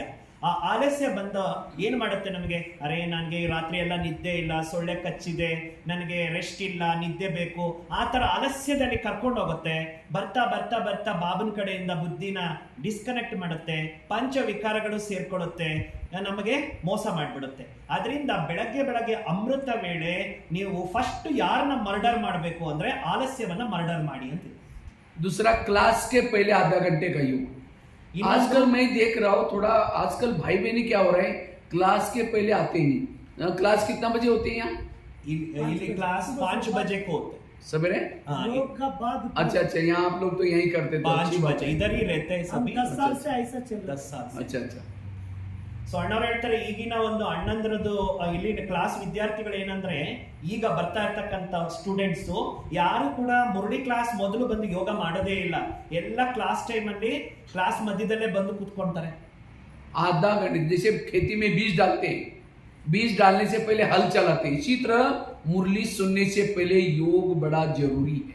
ಹೇಗೆ ಈಗ ಯಾವ್ದಾದ್ರು ಬಿತ್ತನೆ ಬಿತ್ತಬೇಕು ಅಂತ ಹೇಳಿದ್ರೆ ಭೂಮಿನ ಸರಿ ಮಾಡ್ಕೊಂಡು ಬಿತ್ತನೆ ಬಿಡ್ತಾರೆ, ಹಾಗೇನೆ ಯೋಗ ಕರೆಕ್ಟ್ ಆಗಿ ಅರ್ಧ ಗಂಟೆ ಆದ್ರೂ ಮಾಡಿ ಆಮೇಲೆ ಮುರಳಿ ಕೇಳಿದಾಗ ಅದರ ಪ್ರಭಾವ ಬೀಳುತ್ತೆ.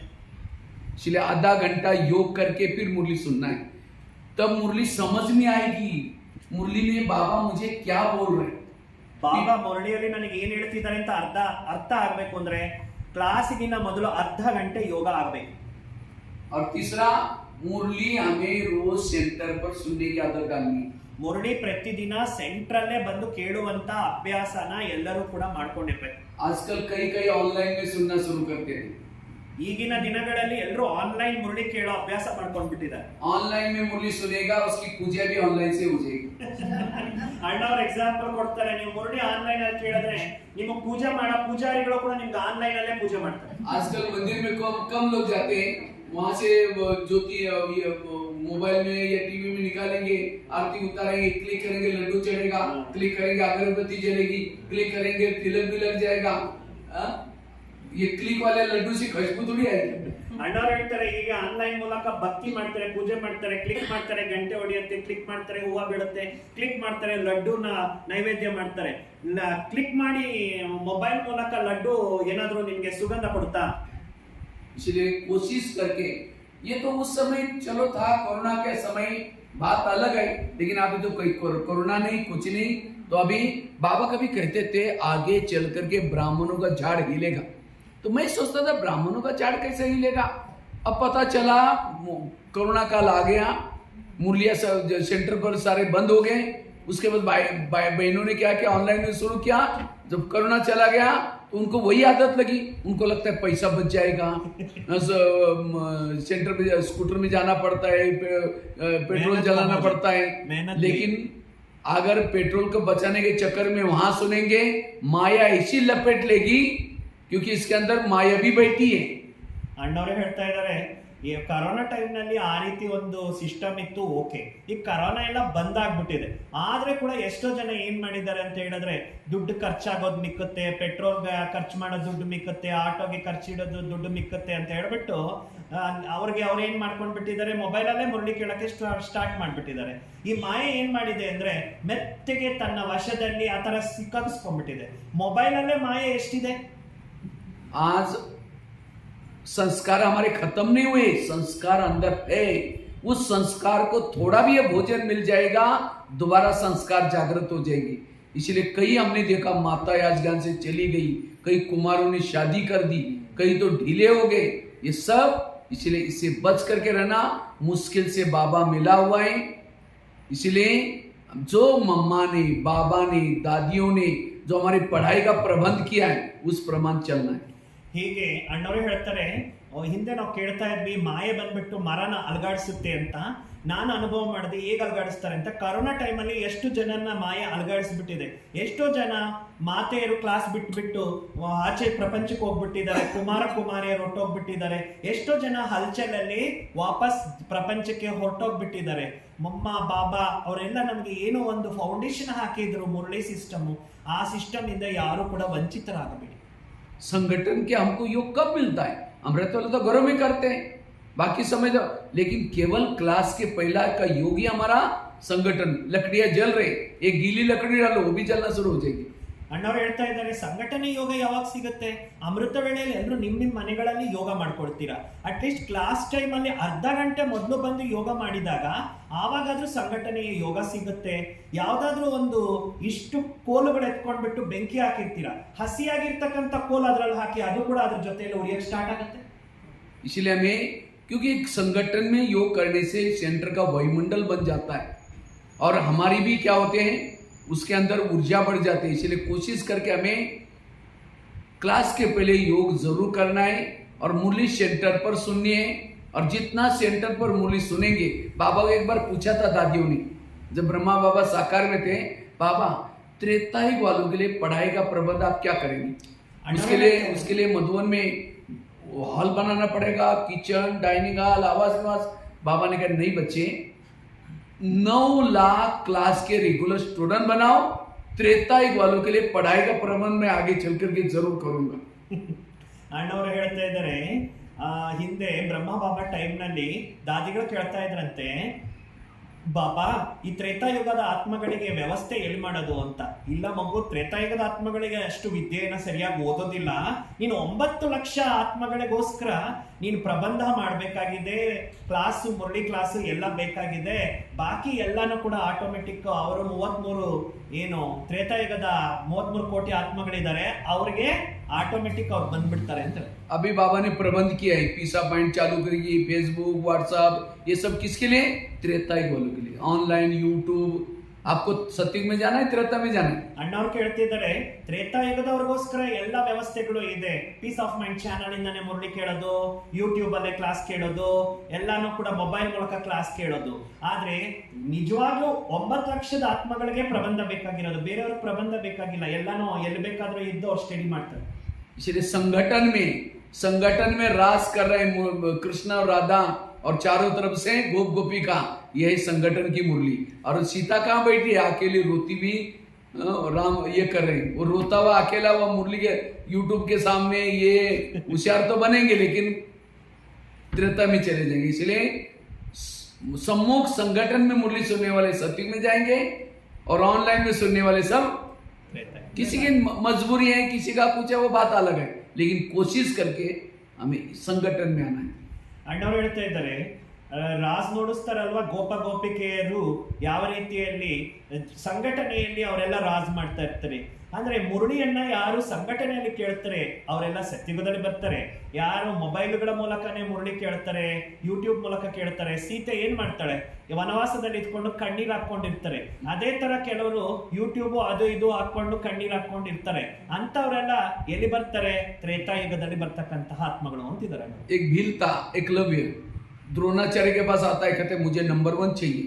तो कहा कि मैं अर्जुन से भी होशियार हूँ. उसने कहा तुम तो कभी, तुम्हारे गुरु कौन है? कहता आप ही मेरे गुरु, मेरे पास कभी आए नहीं, चलो मैं दिखाता हूँ. एक जंगल में पुतला दिखाया, देखो आप मेरे गुरु है, फिर भी नंबर 1 नहीं दिया। नंबर 1 किसको दिया? अर्जुन। अर्जुन, क्योंकि अर्जुन सामने सीखा था। इसीलिए टीवी, फेसबुक, व्हाट्सएप ये भी एक पुतला है, उसमें शिवानी बहन के क्लासेस, बड़ों के क्लासेस सुन करके होशियार तो बनेंगे, नंबर 1 नहीं बनेंगे। इसलिए नंबर 1 बनना है, सम्मुख सुनना है। ಅಣ್ಣವ್ರು ಹೇಳ್ತಾರೆ, ಹೇಗೆ ಒಂದು ದೃಷ್ಟಾಂತ ನಿಮ್ಗೆಲ್ಲ ಗೊತ್ತಿದೆಯಲ್ಲ, ಏಕಲವ್ಯ ಏನ್ ಮಾಡ್ತಾನೆ, ಧನುರ್ವಿದ್ಯಾದಲ್ಲಿ ತುಂಬಾ ಪರಿಣಿತನಾಗ್ತಾನೆ. ಆ ದ್ರೋಣಾಚಾರಿ ಮುಂದೆ ಹೇಳ್ತಾನೆ, ನಾನ್ ನಿಮ್ಮಿಂದ ಕಲ್ತೆ ಅಂತ. ನನ್ನಿಂದ ಎಲ್ಲಿ ಕಲ್ತೆ ಅಂದ್ರೆ ಬನ್ನಿ ತೋರಿಸ್ತೀನಿ ಅಂತ ಅವನ ಪ್ರತಿಬಿಂಬ ಏನು ಇದು ಮಾಡಿರ್ತಾರ, ಒಂದು ಸ್ಟ್ಯಾಚ್ಯೂ ಪುತ್ತಳಿಕೆ ಮಾಡಿರ್ತಾರೆ, ಆ ಒಂದು ಪುತ್ತಳಿಕೆ ಮೂಲಕ ನಾನು ಕಲ್ತಿದ್ದೇನೆ ಅಂತಾನೆ. ಅವನು ಅಷ್ಟು ಎಕ್ಸ್ಪರ್ಟ್ ಆದ್ರೂ ಕೂಡ ಫಸ್ಟ್ ನಂಬರ್ ಕೊಟ್ಟಿದ್ದು ಏಕಲವ್ಯನಿಗಲ್ಲ, ಅರ್ಜುನನಿಗೆ ಕೊಟ್ಟಿದ್ದು. ಯಾಕಂದ್ರೆ ಅವನು ಸಮ್ಮುಖದಲ್ಲಿ ವಿದ್ಯೆ ಕಲ್ತಿದ್ದಾನೆ, ಇವನು ಪುತ್ತಳಿಕೆಯಿಂದ ಕಲ್ತಿದ್ದಾನೆ. ಹಾಗೆ ಯಾರು ಮುರಳಿಯನ್ನ ಡೈರೆಕ್ಟ್ ಆಗಿ ಕೇಳ್ತಾರೆ ಅವರೆಲ್ಲರೂ ಅರ್ಜುನನ್ ತರ ಆಗ್ತಾರೆ. ಯಾರು ಫೇಸ್ಬುಕ್ ಅಲ್ಲಿ, ಯೂಟ್ಯೂಬ್ ಅಲ್ಲಿ, ಮೊಬೈಲ್ ಅಲ್ಲಿ ಅದ್ರ ಮೂಲಕನೇ ಕ್ಲಾಸಸ್ ಕೇಳ್ತಾರೆ, ಅವ್ರು ಎಕ್ಸ್ಪರ್ಟ್ಸ್ ಆಗ್ತಾರೆ. ಆದ್ರೆ ಅವ್ರು ಯಾರು ಕೂಡ ನಂಬರ್ 1 ಅನ್ನು ಬರಲ್ಲ ಅಂತಿದ್ದಾರೆ. भले वो भी सुनो, जैसे बच्चे स्कूल में जाते हैं सवेरे शाम ट्यूशन लगाते हैं, इसी तरह यहाँ आओ, उसके बाद रिपीटेशन करने के हिसाब से भले उसको सुनो, और वह सुनो जो आपका कच्चा सब्जेक्ट है। बच्चे ट्यूशन कोई भी हर सब्जेक्ट का नहीं लगाते। इसी तरह और आजकल यूट्यूब में भी उल्टी सुल्टी बातें वाले भी बहुत यूट्यूब में क्लासेस है, इसीलिए वही सुनो जो मधुबन में चलते हैं, जो महारथी बोलते हैं। अगर किसी उसी का सुनेगा बुद्धि भटक जाएगी। ಇಸಿಲೇ ಎಕ್ಸಾಂಪಲ್ ಕೊಡ್ತಾ ಇದ್ದಾರೆ, ಯಾವ ರೀತಿಯಲ್ಲಿ ಸ್ಕೂಲಲ್ಲಿ ಓದ್ತಕ್ಕಂಥ ಮಕ್ಕಳು ಸ್ಕೂಲ್ಗೆ ಹೋಗ್ತಾರೆ, ಆಮೇಲೆ ಎಕ್ಸ್ಟ್ರಾ ಟ್ಯೂಷನ್ನು ಮತ್ತೆ ಕೋಚಿಂಗು ತಗೊಳ್ತಾರೆ. ಅದೇ ತರ ಸಂಘಟನೆಯಲ್ಲಿ ಬಂದು ಮುರುಡಿ ಕೇಳಿ, ಇಲ್ಲಿನ ಒಂದು ಸ್ಟಡಿ ಮಾಡೋದು ಮಾಡಿ, ಆಮೇಲೆ ನಿಮಗೆ ಬೇಕಾಗಿರೋದು ಯಾವ ಸಬ್ಜೆಕ್ಟ್ ಅಲ್ಲಿ ನೀವು ವೀಕ್ ಇರ್ತಾರ, ಮಹಾರಥಿಗಳ ಕ್ಲಾಸಸ್ಸು ನಿಮಗೆ ಬೇಕಾಗಿರೋ ಕ್ಲಾಸ್ ಕೇಳಿ. ಯಾವ್ದಾವ್ದೋ ಕೇಳಿ ಬುದ್ಧಿನ ಅಲ್ಲಿ ಇಲ್ಲಿ ಎಲ್ಲ ಕೂಡ ಶೇರ್ ಮಾಡ್ಕೊಂಡ್ಬಿಟ್ರಿ ಅಂದ್ರೆ ಮತ್ತೆ ನೀವು ಸಿಕ್ಕಾಕೊಂಡ್ಬಿಡ್ತೀರಾ ಅಂತ ಹೇಳ್ತಿದ್ದಾರೆ. बाकी तो टाइम तो बहुत फास्ट जा रहा है, इसलिए मैं यहीं पूरा करता हूँ। और 15-20 मिनट योग करेंगे आप सभी। ಅಣ್ಣ ಕೇಳ್ತಾ ಇದ್ದಾರೆ, योग करके ಅಂತೂ ಹೋಗ್ತಾ ಇದೆ. एक दृश्य हम लेंगे और उस दृश्य के अनुसार योग करेंगे। जो ಈಗ- बुद्धि को एक मैं दृश्य दूंगा वैसे चलेंगे योग। ಈಗ ಸಮಯದ ಅಭಾವದಿಂದ ನಾವೆಲ್ಲರೂ ಕೂಡ ಇನ್ನು 15 ನಿಮಿಷ ಇದೆ. ಈ 15 ನಿಮಿಷ ನಾವೆಲ್ಲರೂ ಬುದ್ಧಿಯ ಮೂಲಕ ಯೋಗದ ಅನುಭವ ಮಾಡೋಣ. ಎಲ್ಲರೂ ಕೂಡ ಯೋಗ ಸ್ಥಿತಿಯಲ್ಲಿ तो सभी को समझ में आया योग का? यार को कैसे आता है? बैठ करके योग करना है, बुद्धि क्या है, मन क्या है। मोबाइल का एग्जांपल दिया, तार को डालना निकालना नहीं, बहुत सरल भाषा में जो हमने खुद किए हैं वो अनुभव के आधार से आप बताएं। ನಾನು ನಿಮಗೆ ನನ್ನ ಅನುಭವದ ಆಧಾರದ ಮೇಲೆ ಇಷ್ಟು ವಿಷಯಗಳನ್ನ ಹಂಚ್ಕೊಂಡಿದ್ದೀನಿ. ಮೊಬೈಲ್ ಎಕ್ಸಾಂಪಲ್ ಕೊಟ್ಟೆ, ಪಿನ್ ಹಾಕೋದು ತೆಗಿಯೋದು ಇದೆಲ್ಲದು ನಿಮ್ಗೆ ಎಕ್ಸಾಂಪಲ್ಸ್ ಅರ್ಥ ಆಯ್ತಲ್ಲ.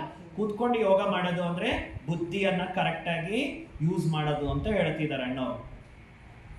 चलो अभी सभी